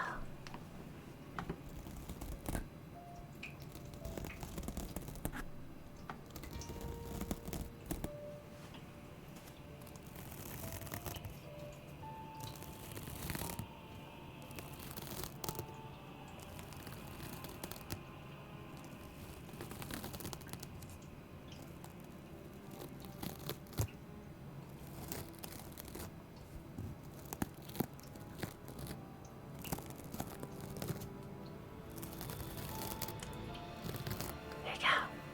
Very dramatic music. Okay, I'm gonna keep reading. Hold on. Is it too loud? Subtract your music, okay? I'm lowering the music from my headphones so it doesn't spill over into the microphones. Okay, so here we go. Part 3, the madness from the sea.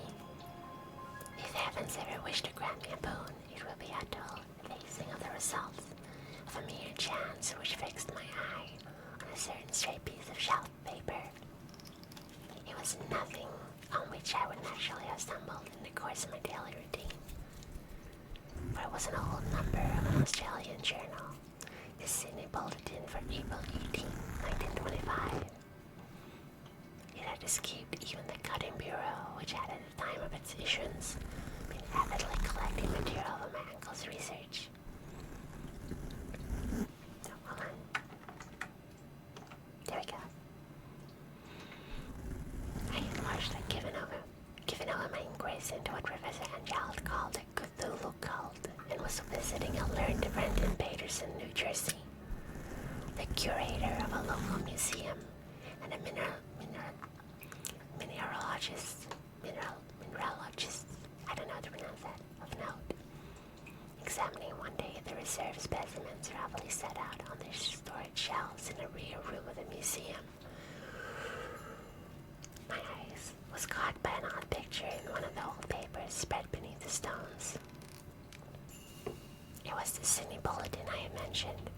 My friend had wide affiliations in all conceivable foreign parts, and the picture was a half-tone cutout of a hideous stone image almost identical with that which Legras had found in his swamp. Eagerly clearing the sheet of its precious contents, I scanned the item in detail. I was disappointed to find it only of moderate length. What it suggested, however, was of a portentous significance to my flagging quest, and I carefully tore it out for immediate action. It read as follows. Mystery derelict found at sea. Vigilant arrives with helpless armed New Zealand yacht in tow. One survivor and dead man found aboard. Tale of desperate battle and deaths at sea. Rescued seaman refuses particulars of strange experience. Odd idol found in his possession. Inquiry to follow. The Morrison Company's freighter Vigilant, bound from Valparaiso, arrived this morning at his wharf in Darling Harbor, having in tow the battered and disabled but heavily armed steam yacht Alert of Dunedin, New Zealand, which was sighted April 12th in southern latitude 34 degrees 21, west longitude 152 degrees 70, with one living and one dead man aboard. The Vigilant left Valparaiso March 25th, and on April 2nd was driven considerably south of her course by exceptionally heavy storms and monster waves. On April 12th, the derelict was sighted, and though apparently deserted, was found upon boarding to contain one survivor in a half-delirious condition, and one man who had evidently been dead for more than a week.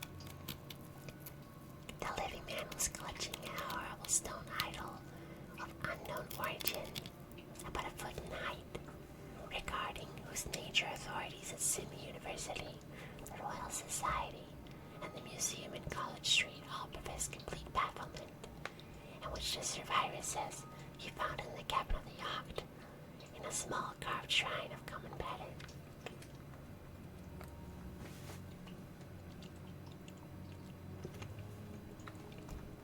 This man, after recovering his senses, told an exceedingly strange story of piracy and slaughter. He is Gustav Johansson, a Norwegian of some intelligence. I highly doubt that.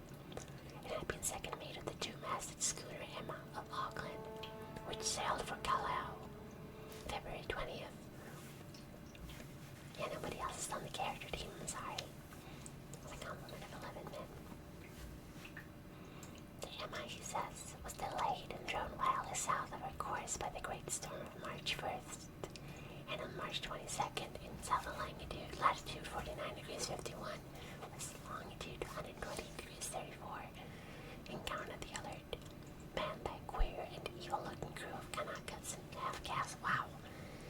Being ordered peremptorily to turn back, Captain Collin refused, whereupon the strange crew began to fire savagely and without warning upon the schooner with a peculiarly heavy battery of brass cannons, forming part of the yacht equipment. There we go. I'll just finish this paragraph and then I'll do the carrot. The MS men shoot fight, says the survivor, and though the schooner began to sink from shots beneath the waterline, they managed to heave alongside their enemy and board her, grappling with the savage yardstick and being forced to kill them all, the number being slightly superior because of their particularly abhorrent and desperate, though rather clumsy method of fighting.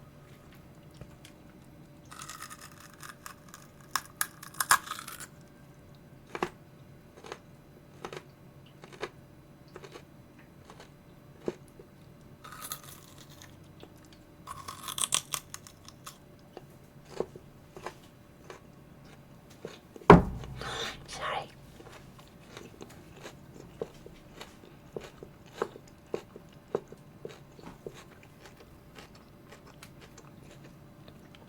My jaw is super poppy today.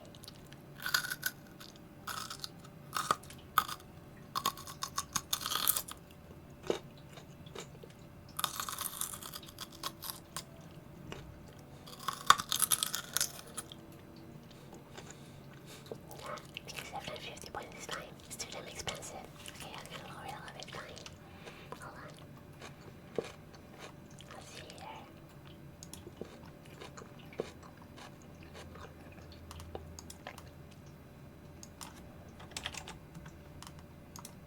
Here we go.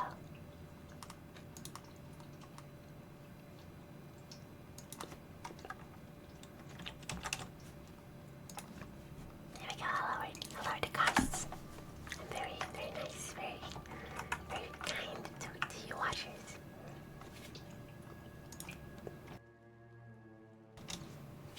See here. 3 of Emma's men, including Captain Collins and the first mate Green, were killed, and the remaining 8 under the second mate Johansen proceeded to navigate the captured yacht, going ahead in their original direction to see if any reason for their ordering back it existed. I'm munching on bones.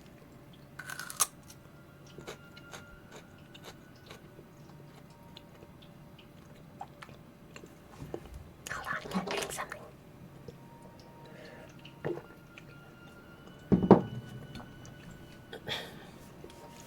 There we go. The next day it appears they raced and landed on a small island, although not known to exist in that part of the ocean, and 6 of the men somehow died ashore, though Johansen is clearly reticent about this part of his story, and speaks only of their falling into a rock chasm.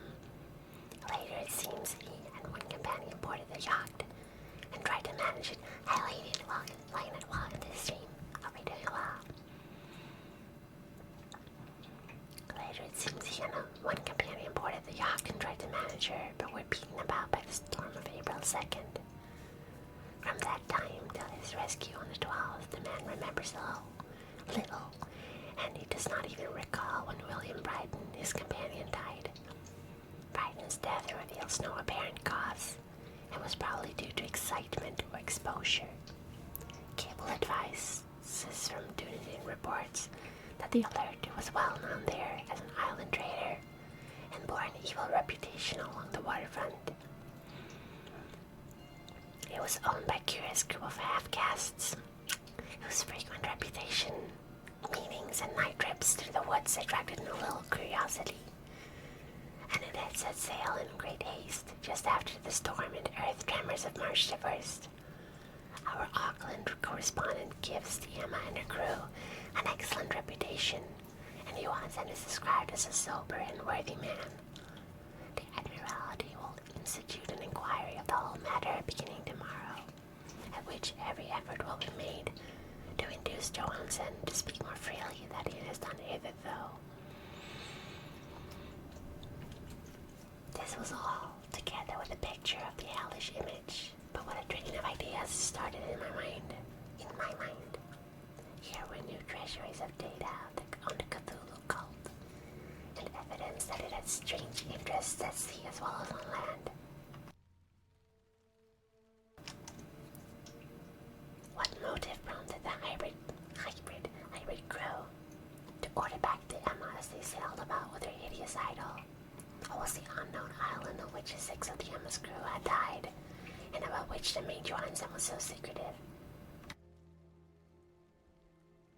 What had the Vice Admiralty's investigation brought out, and what was known of the noxious cult in Dunedin? and most marvelous of all, what deep and more than natural linkage of dates was this which gave a malign and now undeniable significance to the various turn of events so carefully noted by my uncle. Just doing an audio check-in, as the audio is fine. Is the background music too much? March 1st, our February 28th, according to the international dateline. The earthquake and storm had come. From Dunedin, the alert and her noisome crew had darted eagerly forth, as if imperiously summoned. Oh, that's good. I'm glad to hear it. I'm glad it works well. And on the other side of the earth, poets and artists had begun to dream of a strange, dank, cyclopean city, whilst a young sculptor had molded in his sleep the form of the dreaded Cthulhu. March 23rd, the crew of the Emma landed on an unknown island and left 6 men dead, and on that date the dreams of sensitive men assumed a heightened vividness and darkened with dread of a giant monster's malignant pursuit, whilst an architect had gone mad, and a sculptor had lapsed suddenly into delirium. And what of this storm of April 2nd, the date on which all dreams of the dank city ceased, and Wilcox emerged unharmed from the bondage of strange fever? What of all this, and of those hints of old Castro about the sunken, star-born old ones, and their coming reign, their faithful cult, and their mastery of dreams?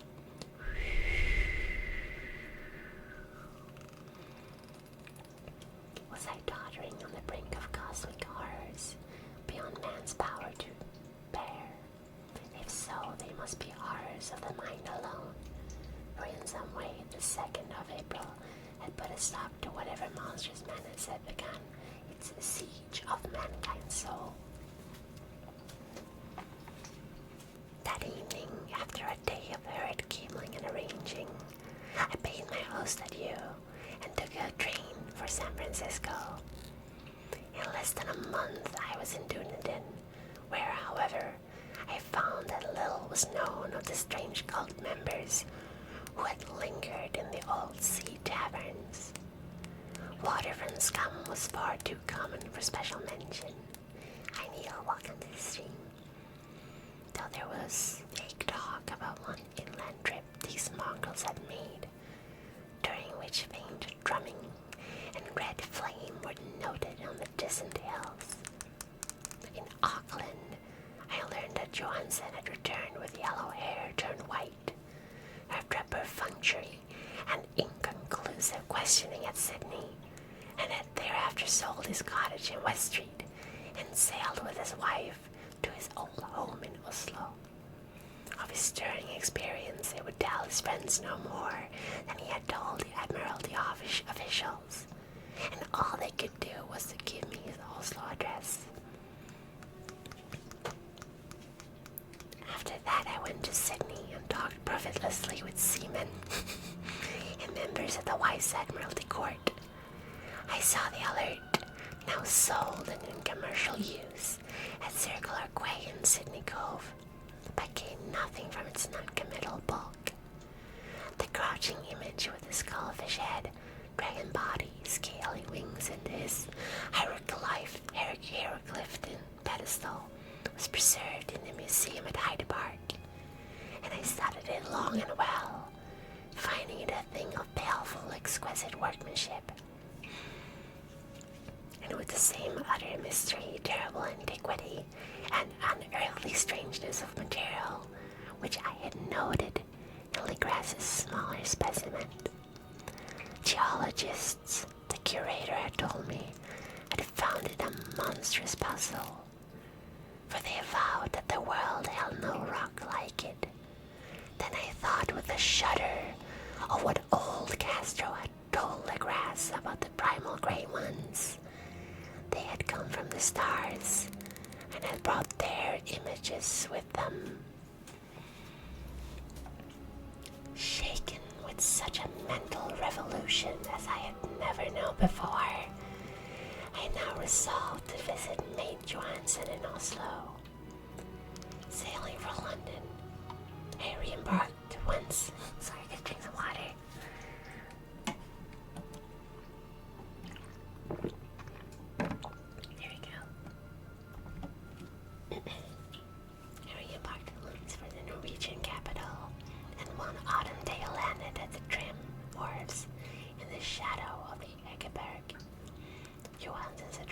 discovered lay in the old town of King Harald Hardrade, which kept alive the name of Oslo during all the centuries that the greater city masqueraded as Christiania.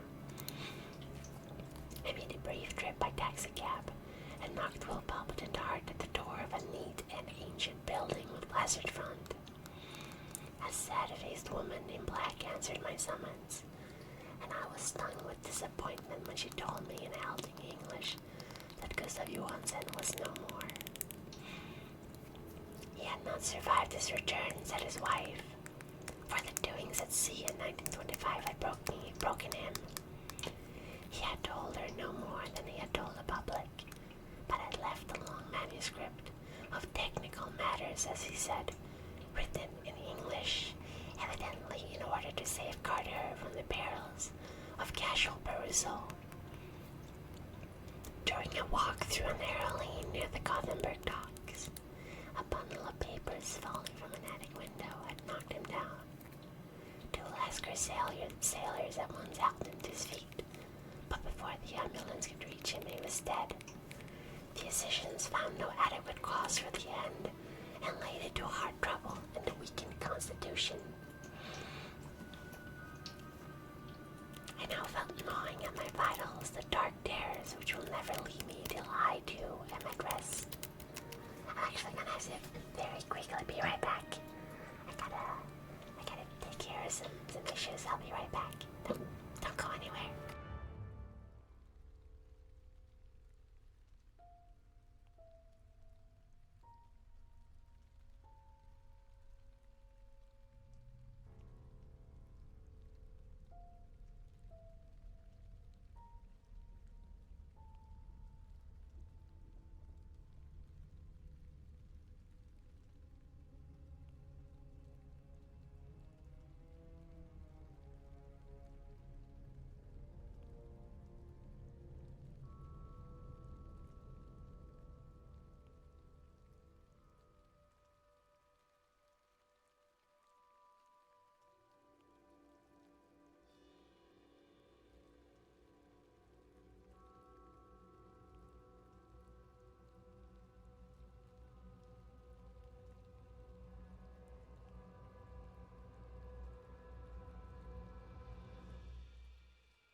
Hello, here we go. Don't cry it in the chat, please. Don't get naughty. Here we go, I'm back. Sorry, where was I? Thank you. I don't know what's going on here. I'm just gonna clean up everything. There we go. So, I think if I've checked it, I know I fell asleep. I hope you didn't fall asleep. If you did, then I'm sorry. In a second, I'm just gonna check something out. Okay, there we go. Okay, so, there we go. We're ready to continue the story. I think chat is too pure for this cruel world, as it should be. That's good. Very happy that you're all very pure. I now felt gnawing at my vitals, such dark terror which will never leave me till I, too, am at rest. Accidentally or otherwise, persuading the wit husband's technical matter was sufficient to entitle me to his manuscript. I bore the document. Deadlock Tremors, thank you so much for the follow. Welcome to the Vampire family. I'm Latanya Badian, the Atleta Balaton, your mysticism and Divanius, your prima donna platform is your diva Dark Souls. We're reading Call of Cthulhu. We're pretty close to the end, I think. Just, maybe another 10-20 minutes. Let's see here. Oops, sorry. Closed the chat by accident. I bore the documents away and began to read it on the London boat. It was a simple, rambling thing, a naive sailor's effort at a post-facto diary, and it strove to recall day by day the last awful voyage. I cannot attempt to transcribe it verbatim in all its cloudiness and redundance, but I will tell us just enough to shew why the sound of the water against the vessel's sides became so unendurable to me that I stopped my ears with cotton. Johansson, thank God, did not know quite all, even though he saw the silly in the thing. But I shall never sleep calmly again when I think of the horrors that lurk ceaselessly behind life and time and in space, and of those unhallowed blasphemies from elder stars, which dream beneath the sea, known and favored by a nightmare called ready and eager to loose them on the world whenever another earthquake shall heave their monstrous stone city again to the sun and air.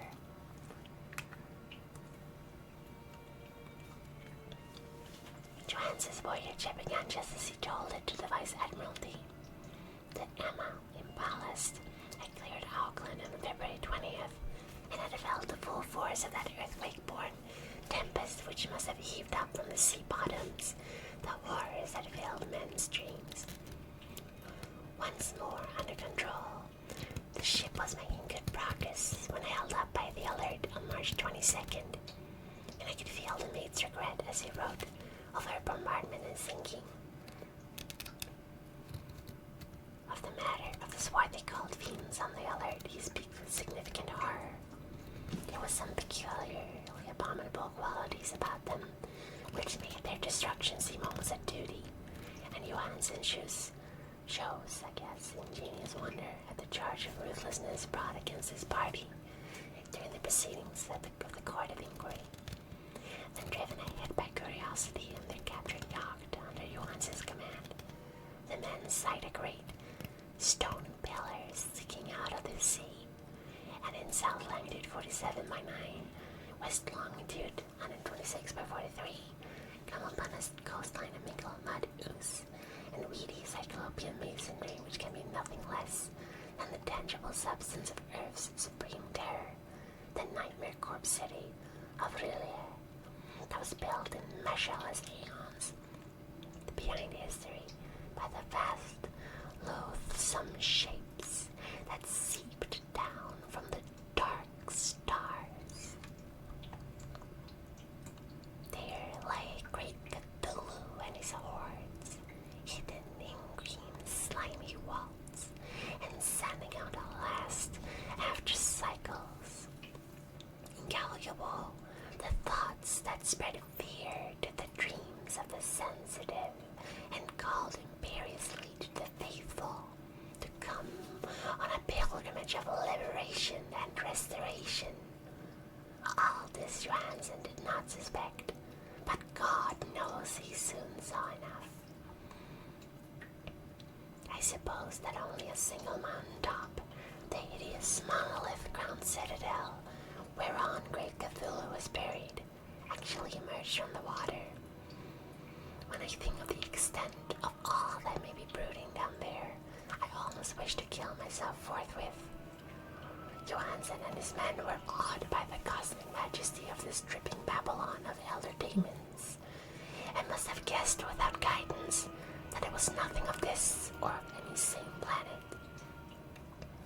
All at the unbelievable size of the greenish stone blocks, at the dizzying heights of the great carven monolith, and at the stupefying identity of the colossal statues and bas-reliefs of the queer image found in the shrine on the Alert, is poignantly visible in every line of the mate's frightened description. Hey Sergey, welcome to the stream. Hope you're doing well. Without knowing what futurism is like, Johansson achieved something very close to it when he spoke of the city. For instead of describing any definite structures or buildings, he dwells only on broad impressions of vast angles and stone surfaces. Surfaces too great to belong to anything right or proper for this earth, and impious with horrible images and hieroglyphs. I mention his talk about the angles, because this is just something that Wilcox had told me of his awful dream. Thank you for the positive check. Thank you.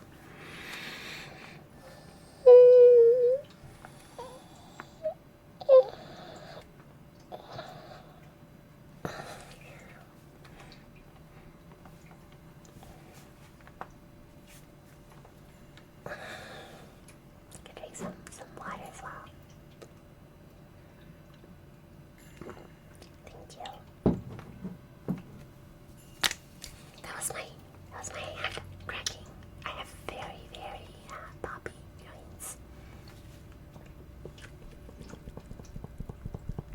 My jaw is very poppy as well. Arson is Orca. Thank you so much for the follow. Welcome to the Vampire family. I'm only talking about the young fight a bit of dawn. True mistress of Mediterranean, Superman, but Pharmacy Diva Texels. Happy to have you here. Siri, oh my god, thank you so much. Thank you, Siri, oh my gosh, thank you so much. I want to scream, but I'm actually very loud. Thank you so much. Thank you. Oh, this is just beautiful. Thank you so much. Siri, you're very gorgeous.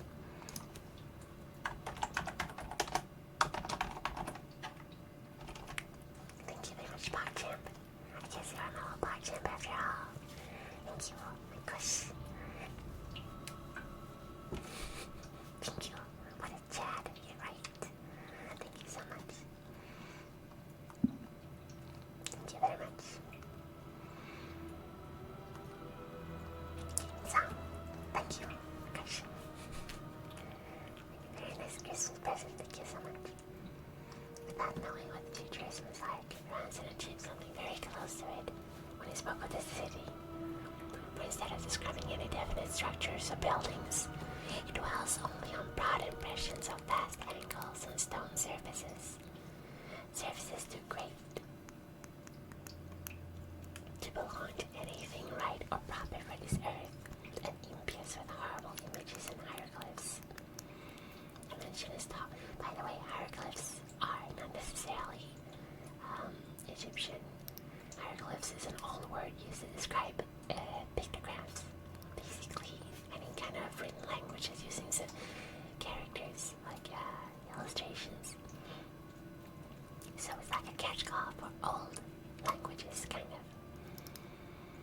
Let's see here. I mentioned his talk about angles because it suggests something Wilcox had told me of his awful dreams. He had said that the geometry of the dream place he saw was abnormal, non-Euclidean, and loathsomely redolent of spheres and dimensions apart from ours. Now an unlettered seaman felt the same thing whilst gazing at this terrible reality. Thank you so much. Johansson and his men landed at a sloping mud bank on this monstrous acropolis, and clambered a slippery up over tight and oozy blocks, which could have been no mortal staircase. The very sun of heaven seemed distorted when viewed through the polarizing miasma welling out from the sea-soaked reversion.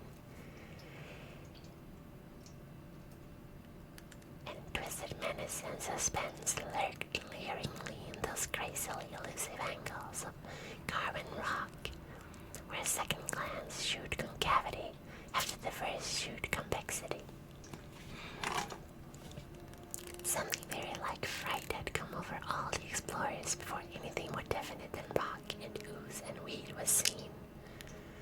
Each would have fled had he not feared the scorn of the others, and it was only half-heartedly that they searched, vainly as it proved. souvenir to bear away.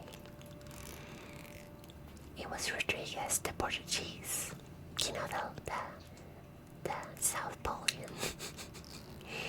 It's okay, one of my mom's forces from Portugal, I think. Which is, of course, in Asia Minor. It was Rodriguez the Portuguese who climbed up the foot of the monolith and shouted of what he had found. The rest followed him and looked curiously at the immense carved door with a now familiar squid dragon bas relief. It was, Johansson said, like a great barn door, and they all felt that it was a door because of the ornate lintel, threshold, and jambs around it. Though they could not decide whether it lay flat like a trapdoor or slantwise like an outside cellar door, as Wilcox would have said, the geometry of the place was all wrong. One could not be sure that the sea and the grounds were horizontal, hence the relative position of everything else seemed phantasmally variable. Bryden pushed at the stone in several places without result. Then Donovan felt over it delicately around the edges. Donnie's here. Thank you so much for the follow. Welcome to the member family. Hope you're having a good Friday. Thank you. Hello. Hope you're doing well. We're reading Call of Cthulhu. It's a very good story. Let's see here. Bryden pushed at the stone in several places without results. Then Donovan felt over delicately around the edge, pressing each point separately as he went. He climbed interminably along the grotesque stone molding. That is, one would call it climbing if the thing was not after all horizontal. The men wondered how any door in the universe could be so vast. Then, very softly and slowly, the acre-great panel began to give inwards at the top, and they saw that it was balanced. Donovan slid, or somehow propelled himself down, or along the jamb and rejoined his fellows, and everyone watched a queer recession of the monstrously carved portal.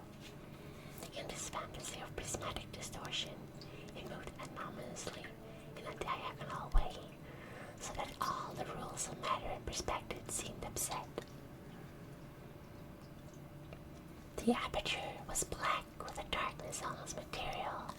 The tenebrousness was indeed a positive quality, for it obscured such parts of the inner walls as ought to have been revealed, and actually burst forth like smoke from its age-long imprisonment. Visibly darkening the sun as it slunk away into the shrunken incubus sky on flapping membranous wings. The odor arising from the newly opened depths was intolerable, and at length the quick-eared Hawkins thought he heard a nasty slopping sound down there. Everyone listened, and everyone was listening still when it lumbered slobberingly into sight and gropingly squeezed its gelatinous green immensity through the black doorway into the tainted outside air of that poisoned city of madness. Poor Johansson's handwriting almost gave out when he wrote this. Of the 6 men who never reached a ship, he thinks they perished out of pure fright in that accursed instant. That thing cannot be described. There is no language for such abysms of shrieking and immemorial lunacy. I doubt Warlord walked into the stream. Sorry, Donnie, I usually don't make sound effects, but it was very slurping, slobbering. And poor Wilcox was here. The thing cannot be described. There is no language for such abysms of shrieking and immemorial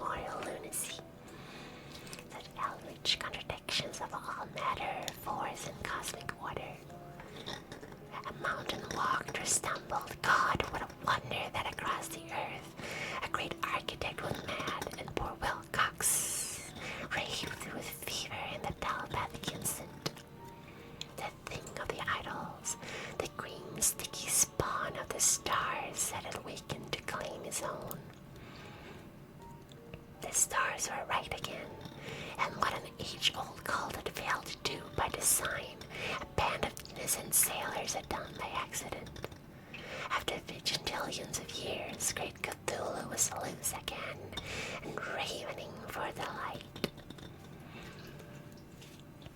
3 men were swept up by the flabby claws before anybody turned. God rest them, if there be any rest in the universe. They were Donovan, Guerrera, and Ångström. Parker slipped as the other 3 were plunging frenziedly over endless vistas of green-crusted rock to the boat, and Johansson swears he was swallowed up by an angle of masonry which shouldn't have been there. An angle which was acute, but behaved as if it was obtuse. So only Bryden and Johansson reached the boat, and he pulled desperately for the alert as the mountainous monstrosity flopped down the slimy stones and hesitated, floundering at the edge of the water. Steam had not been suffered to go down entirely, despite the departure of all hands for the shore, and it was the work of only a few moments of feverish rushing up. Hi, Sora, welcome. Hello. Sorry, love, hope you're doing well. And feverishly rushing up and down between wheel and engines to get the alert underway. Slowly, amidst the distorted horrors of that indescribable scene, she began to churn the leather water. The lethal water, not leather water, was on the masonry of that charnel shore that was not of earth, the Titan thing. The Titan thing. From the stars, slavered and gibbered like polypheme cursing their fleeing ship of a disease. Then bolder than the storied Cyclops, great Cthulhu slid greasily into the water and began to pursue with vast wave-raising strokes of cosmic potency. Bryden looked back and went mad, laughing shrilly as he kept on laughing at intervals, till death found him one night in the cabin whilst Johansson was wandering deliriously. But Johansson had not given out yet. Knowing that the thing could surely overtake the alert and the steam was fully up, he resolved on a desperate chance, and setting the engine for full speed, ran lightning-like on deck and reversed the wheel. There was a mighty eddying and foaming in the whole noisome Rhine, and as the steam mounted higher and higher, the brave Norwegian drove his vessel head-on against the pursuing jelly, which rose above the unclean froth like the stern of a demon galleon. The awful squid head with writhing feelers came nearly up to the bowsprit of the sturdy yacht that Johansson drove on relentlessly.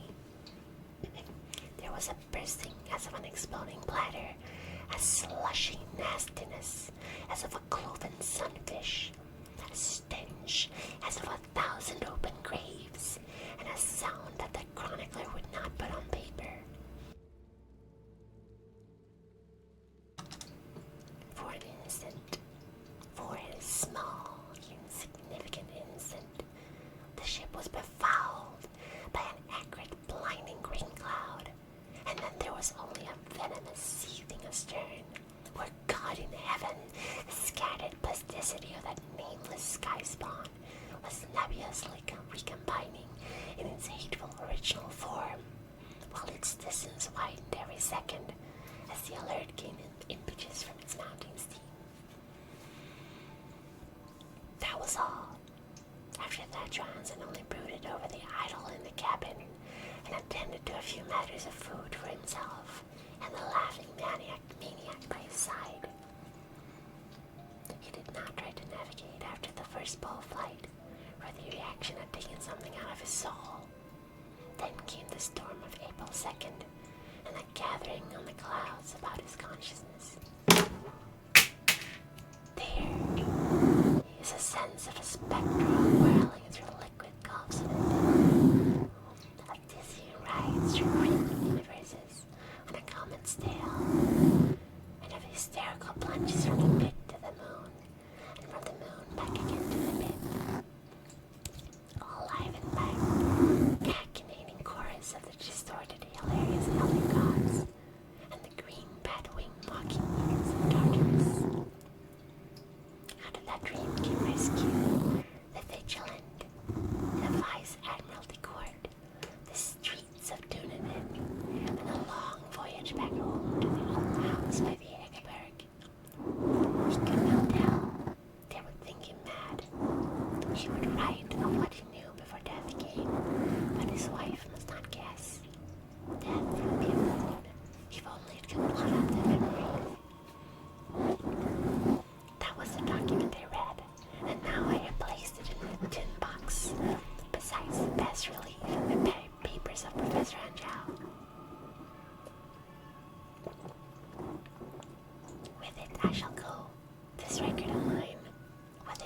this record of mine, this test of my own sanity, wherein is pieced together that which I hope may never be pieced together again. I have looked upon all that the universe has to hold of horror, and even the skies of spring and the flowers of summer must ever afterwards be poisoned to me. But I do not think that my life will be long, as my uncle went, as poor Johansen went. So I shall go. My cat is scratching on my door. I know too much, and the cult still lives. Cthulhu still lives too, I suppose. Again in that chasm of stone which has shielded him since the sun was young. His accursed city is sunken once more, but the vigilant sailed over the spot after the April storm. But his ministers on earth still bellow and brands and slay around idle capped monoliths in lonely places. He must have been trapped by the sinking whilst within his black abyss. Or else the world would by now be screaming with fright and frenzy. Who knows the deep end? What is risen may sink, and what is sunk may rise. Loathsomeness waits and dreams in the deep, and decay spreads over the tottering cities of men. A time will come, but I must not and cannot think. Let me pray that, if I do not survive this manuscript, my executors may put caution before audacity and see that it meets no other eyes.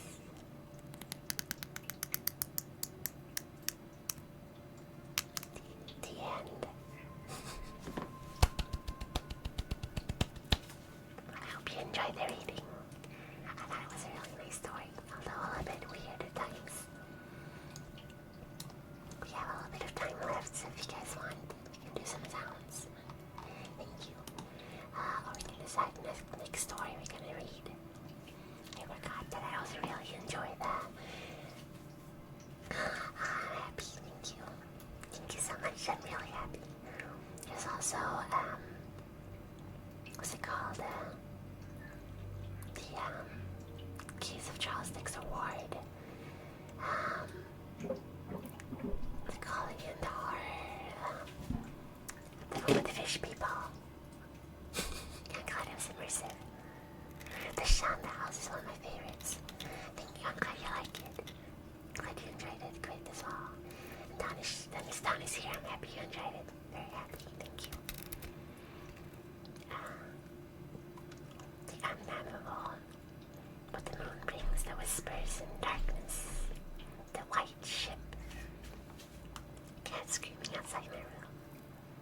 The man of stone. The horror in the museum. Nails, okay, give me a second.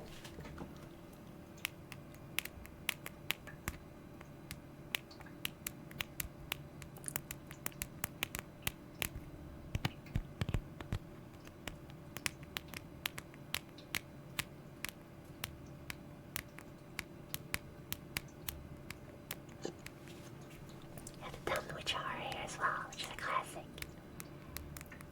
The Curse of Yeek. The Color Out of Space. Oh, I want to read The Color Out of Space. It's my favorite Lovecraft movie. It's really good. The Color Out of Space is super creepy. Herbert Wester, the animator as well. God, there's so many good stories. I think Color Out of Space is pretty long though. Let me see how long it is.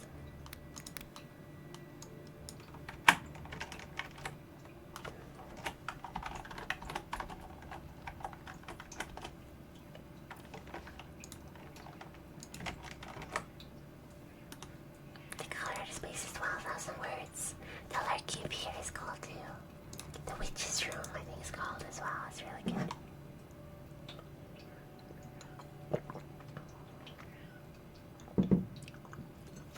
Something which, Streams in the Witch House is really cool. There's so many good ones. The Cats of Ulfar. The Ballad End of the Century at the Mountains of Madness is good, but it's extremely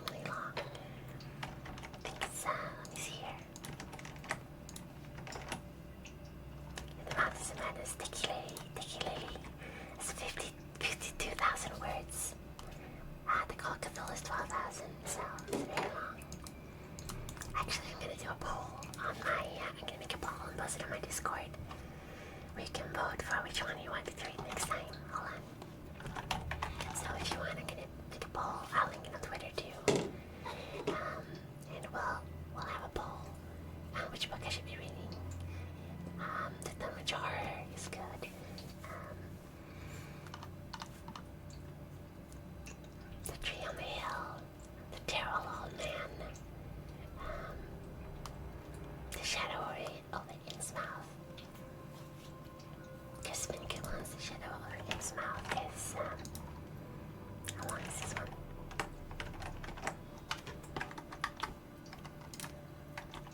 It's 26,000 words. Oh my god, it's very long. It's a good story though.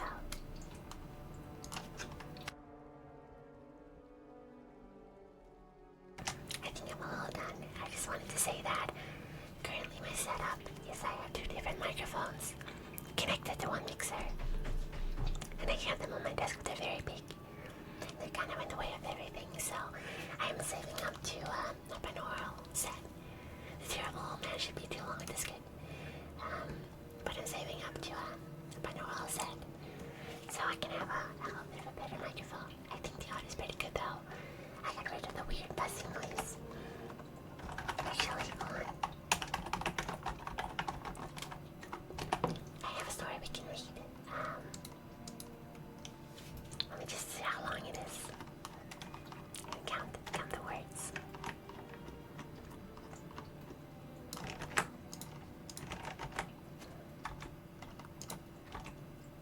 Okay, 4,000 words is a little too long. Sorry. How about The Cask of Amontillado? It's pretty short. I think it's like 2,000 words. It's a really good story. Edgar Allan Poe. Yeah, 2,500 words. I think I'm gonna read this one as well before I finish the stream. So, let's see here.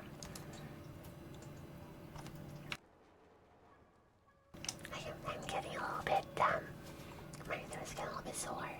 Also, I should probably mention I have a community night tonight on my Discord. We'll be playing the Here's a Mighty Magic 3. I won't be able to be on voice though because, I'm also going to be recording a friend's wedding in Final Fantasy 14. So I have to be there as well.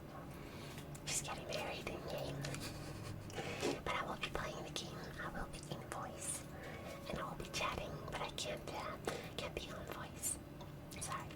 But we're playing Here's a Mighty Magic 3. So if you want to join, we start at like 6 p.m. UTC, I think, as well. Do you guys want me to read The Cask of Amontillado as well?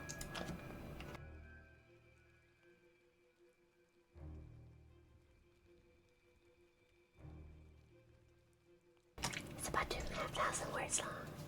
It's not too bad. I'm gonna read it. So, The Cask of Amontillado by Edgar Allan Poe, published 1846. The 1,000 injuries of Fortunato I had borne as best I could, but when he ventured upon the insult, I vowed revenge. You, who so well know the true nature of my soul, will not suppose, however, that gave utterance to a threat. At length I would be avenged. This was a point definitely settled, but the very definitiveness with which it was resolved precluded the idea of risk.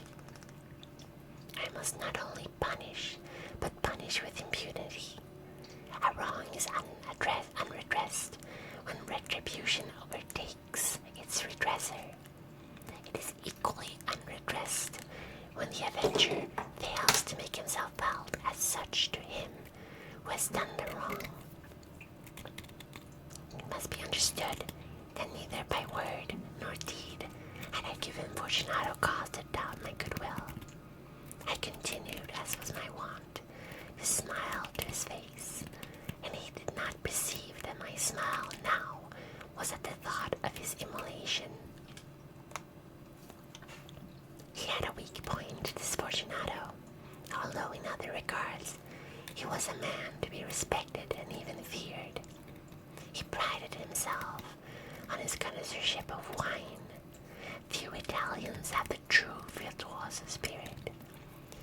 most part, their enthusiasm is adopted to suit the time and opportunity to practice imposture upon the British and Austrian millionaires. In painting and gemmery, Fortunato, like his countrymen, was a quack, but in the matter of old wines, he was sincere. In this respect, I did not differ from him materially. I was skillful in the Italian vintage myself, and bought largely whenever I could.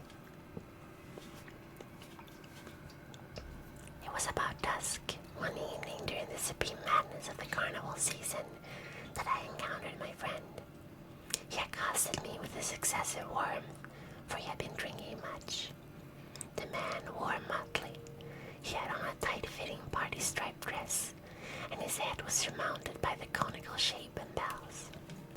I was so pleased to see him that I thought I should never have done wringing his hands. I said to him, "My dear Fortunato, you are luckily met.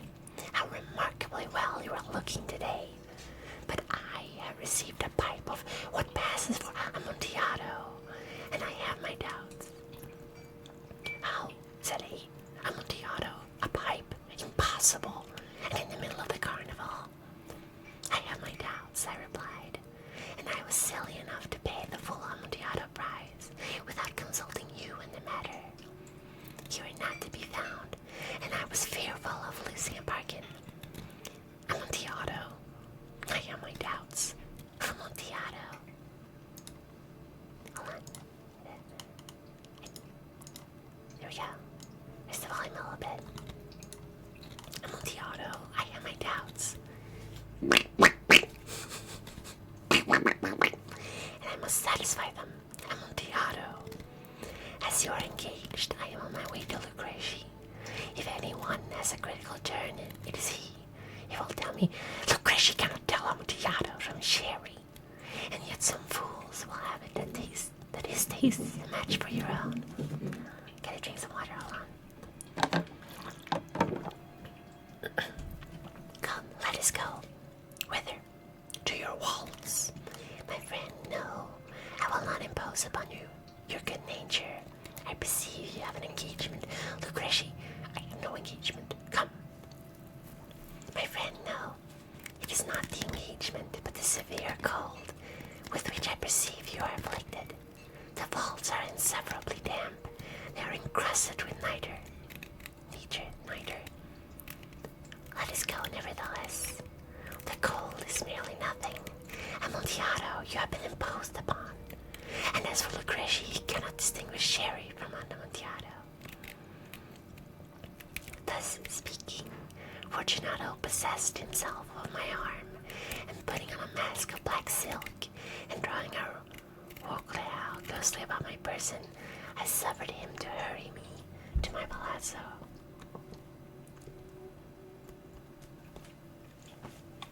There were no attendants at home. They had absconded. I'm actually a duck vampire. I'm Count Ducky. Hold on. There we go, sorry. What just happened? Hold on.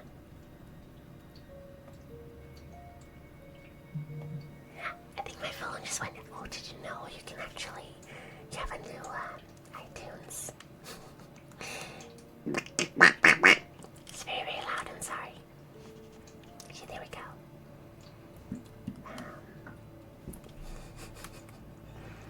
Has more waterfalls in it than I remember. There were no attendants at home. They had absconded to make merry in the honor of the time. I had told them that I should not return until the morning, and had given them explicit orders not to stir from the house. These orders were sufficient, I well knew, to ensure their immediate disappearance, one and all, as soon as my back was turned. Hold on.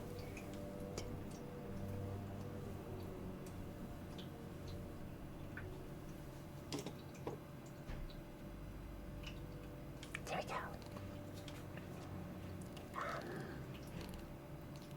I took from their sconces 2 flambeaux, and giving one to Fortunato, I bowed him through several suites of rooms to the archway that led into the walls. I passed on a long and winding staircase, requesting him to be cautious as he followed. We came at length to the foot of the descent, and stood together upon the damp ground of the catacombs of the Montresors. The gait of my friend was unsteady, and the bells upon his cap jingled as he strode. "The pipe," he said.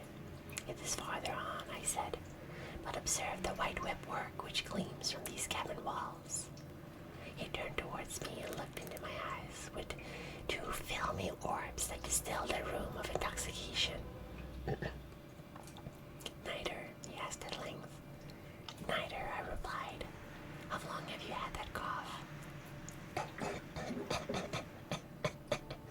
My poor friend found it impossible to reply for many minutes. "It is nothing," he said at last. "Come," said I, with decision. "We will go back. Your health is precious. You are rich, respected, admired, beloved. You are happy as once I was. You are a man to be missed. For me it is no matter. We will go back. You will be ill, and I cannot be responsible. Besides, there is Lucrece. You can do some carrot crunch. I have fuzzy dice. Here's some carrot crunching."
There we go.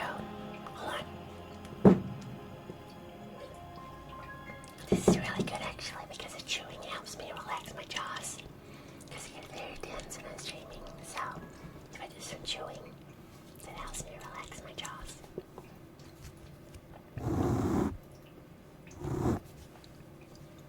Thank you, Fuzzy Dice. Come, I say with decision. Go back. Your health is precious. You are rich, respected, admired, beloved. Thank you so much. If there are else, thank you so much for the follow. Welcome to the Vampire family. I'm Latanya Body of Vampire. This is some of the daily super banana platform is your team of Dark Souls. Enough, he said. The cough's a mere nothing. It will not kill me. I shall not die of a cough. True, I replied. And indeed I had no intention of alarming you unnecessarily. But you should use all proper caution. A draught of this meadow will defend us from the damps. Here I knocked off the neck of a bottle, which I drew from a long row of its fellows that lay upon the mold. "Drink," I said, presenting him the wine. He raised it to his lips with a leer. He paused and nodded to me familiarly, while his bells jingled. "I drink," he said, "to the buried that repose around us, and I to your long life." He again took my arm and we proceeded. "These walls," he said, "are extensive." "The Montresors," I replied, "were a great and numerous family. I forget your arms. A huge human-footed oar, and I feel azure. The foot crushes a serpent rampant whose fangs are embedded in the heel, and a motto, Nemo me impune licet. Good, he said. And it means no one provokes me with impunity. Don't step beyond me, basically. Don't step on me. The wine sparkled in his eyes and the bells jingled. My own fancy grew warm with the meadow. We had passed through long walls of piled skeletons, with casks and puncheons intermingling into the innermost recesses of the catacombs. I paused again, and this time I made bold to seize Fortunato by an arm above the elbow. "The niter," I said. "See, it increases. It hangs like moss upon the walls. Where below the river's bed, the drops of moisture trickle among the bones. Come, we will go back ere it is too late. Your cough, it is nothing," he said. "Let us go on, but first another draught of the meadow." I broke and reached him a flagon of the grave. He emptied it at a breath. His eyes flashed with a fierce light. He laughed and threw the bottle upwards with a gesticulation I did not understand. I looked at him in surprise. He repeated the movement, a grotesque one. "You do not comprehend," he said. "Not I replied. "Then you are not of the Brotherhood." "How? You are not of the Masons?" Yes, I said. Yes. "You? Impossible. A Mason." "A Mason," I replied. "A sign," he said. "A sign." "It is this," I answered, producing from beneath the folds of my roquelaire a trowel. "You jest," he exclaimed, recoiling a few paces. "But let us proceed to the Amontillado." Freemasons, huh? Interesting. "The Illuminati is everywhere." "Be it so," I said, replacing the tool beneath the cloak, and again offering him my arm. He leaned upon it heavily, and we continued our route in search of the Amontillado. We passed through a range of low arches, descended, passed on, and descending again, arrived at a deep crypt, in which the foulness of the air caused our flambeau rather to glow than flame. At the most remote end of the crypt there appeared another less spacious. Its walls had been lined with human remains, piled to the vault overhead, in the fashion of the great catacombs of Paris. 3 sides of this interior crypt were still ornamented in this manner. From the 4th side the bones had been thrown down and lay promiscuously upon the earth, forming at one point a mound of some size. Oh, passage, give me a second.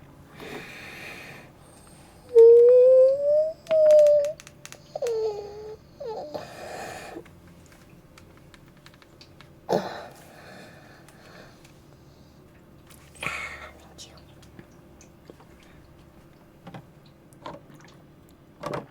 There we go. See here, within the wall thus exposed by the displacing of the bones, we perceive the still interior crypt, a recess in depth about 4 feet, in width 3, in height 6 or 7. It seemed to have been constructed for no especial use within itself, but formed merely the interval between 2 of the colossal supports of the roof of the catacombs, and was backed by one of the circumscribing walls of solid granite. It was in vain that Fortunato, uplifting his tall torch, endeavored to pry into the depth of the recess. Its termination the feeble light did not enable us to see. "Proceed," I said. "Herein is the Amontillado. As for Lucrece, he is an ignoramus," interrupted my friend, as he stepped unsteadily forward, while I followed immediately at his heels.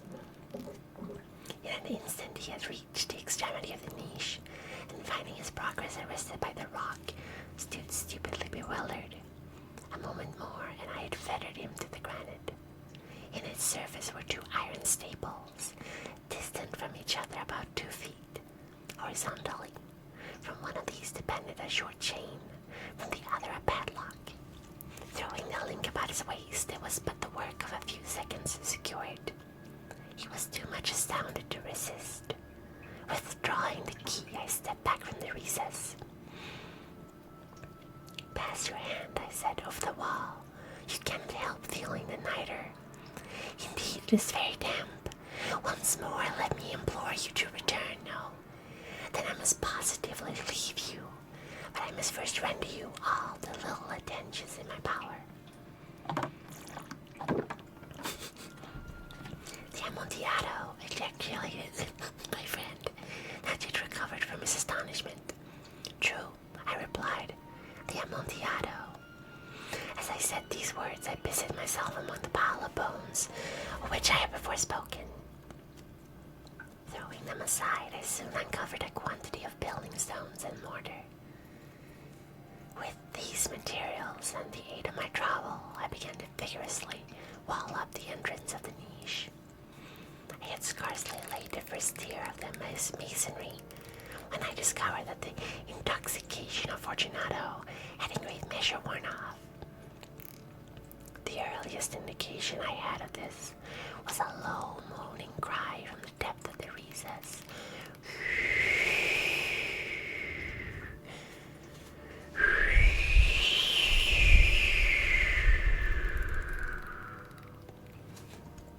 It was not the cry of a drunken man.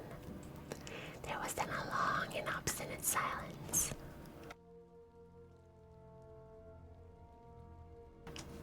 I laid the second tier and the third and the fourth, and then I heard the furious vibrations of the chain.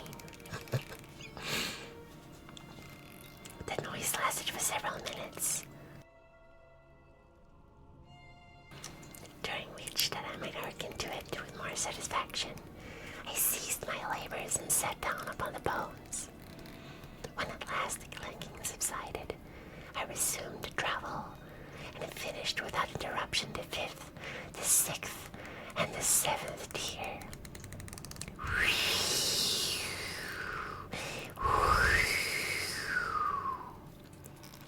The wall was now nearly upon a level with my breast. I again paused, and holding the flambeau over the mason work, threw a few feeble rays upon the figure within. A succession of loud and shrill screams, bursting suddenly from the throat of the chained form, seemed to have thrust me violently back. For a brief moment I hesitated, I trembled. Unsheathing my rapier, I began to grope with it about the recess, but the thought of an instant reassured me. I placed my hand upon the solid fabric of the catacomb, and felt satisfied. I reapproached the wall. I replied to the yells of him who clamored. I re-echoed. I aided. Rokazade, thank you so much for the follow. Welcome to the Vampire family. Happy to have you here. Thank you for the follow. I aided, surpassed them in volume and in strength. I did this, and the clamorer grew still. It was now midnight, and my task was drawing to a close. I had completed the 8th, the 9th, and the 10th tier. I had finished a portion of the last, and the 11th, there remained but a single stone to be fitted and plastered in. I struggled with its weight. I placed it partially in its destined position, but now there came from out the niche a low laugh that erected the hairs upon my head. It was succeeded by a sad voice, which I had difficulty in recognizing as that of the noble Fortunato. The voice said, "Through the mergers of AI, there will be a huge market of professional gremlin voice makers."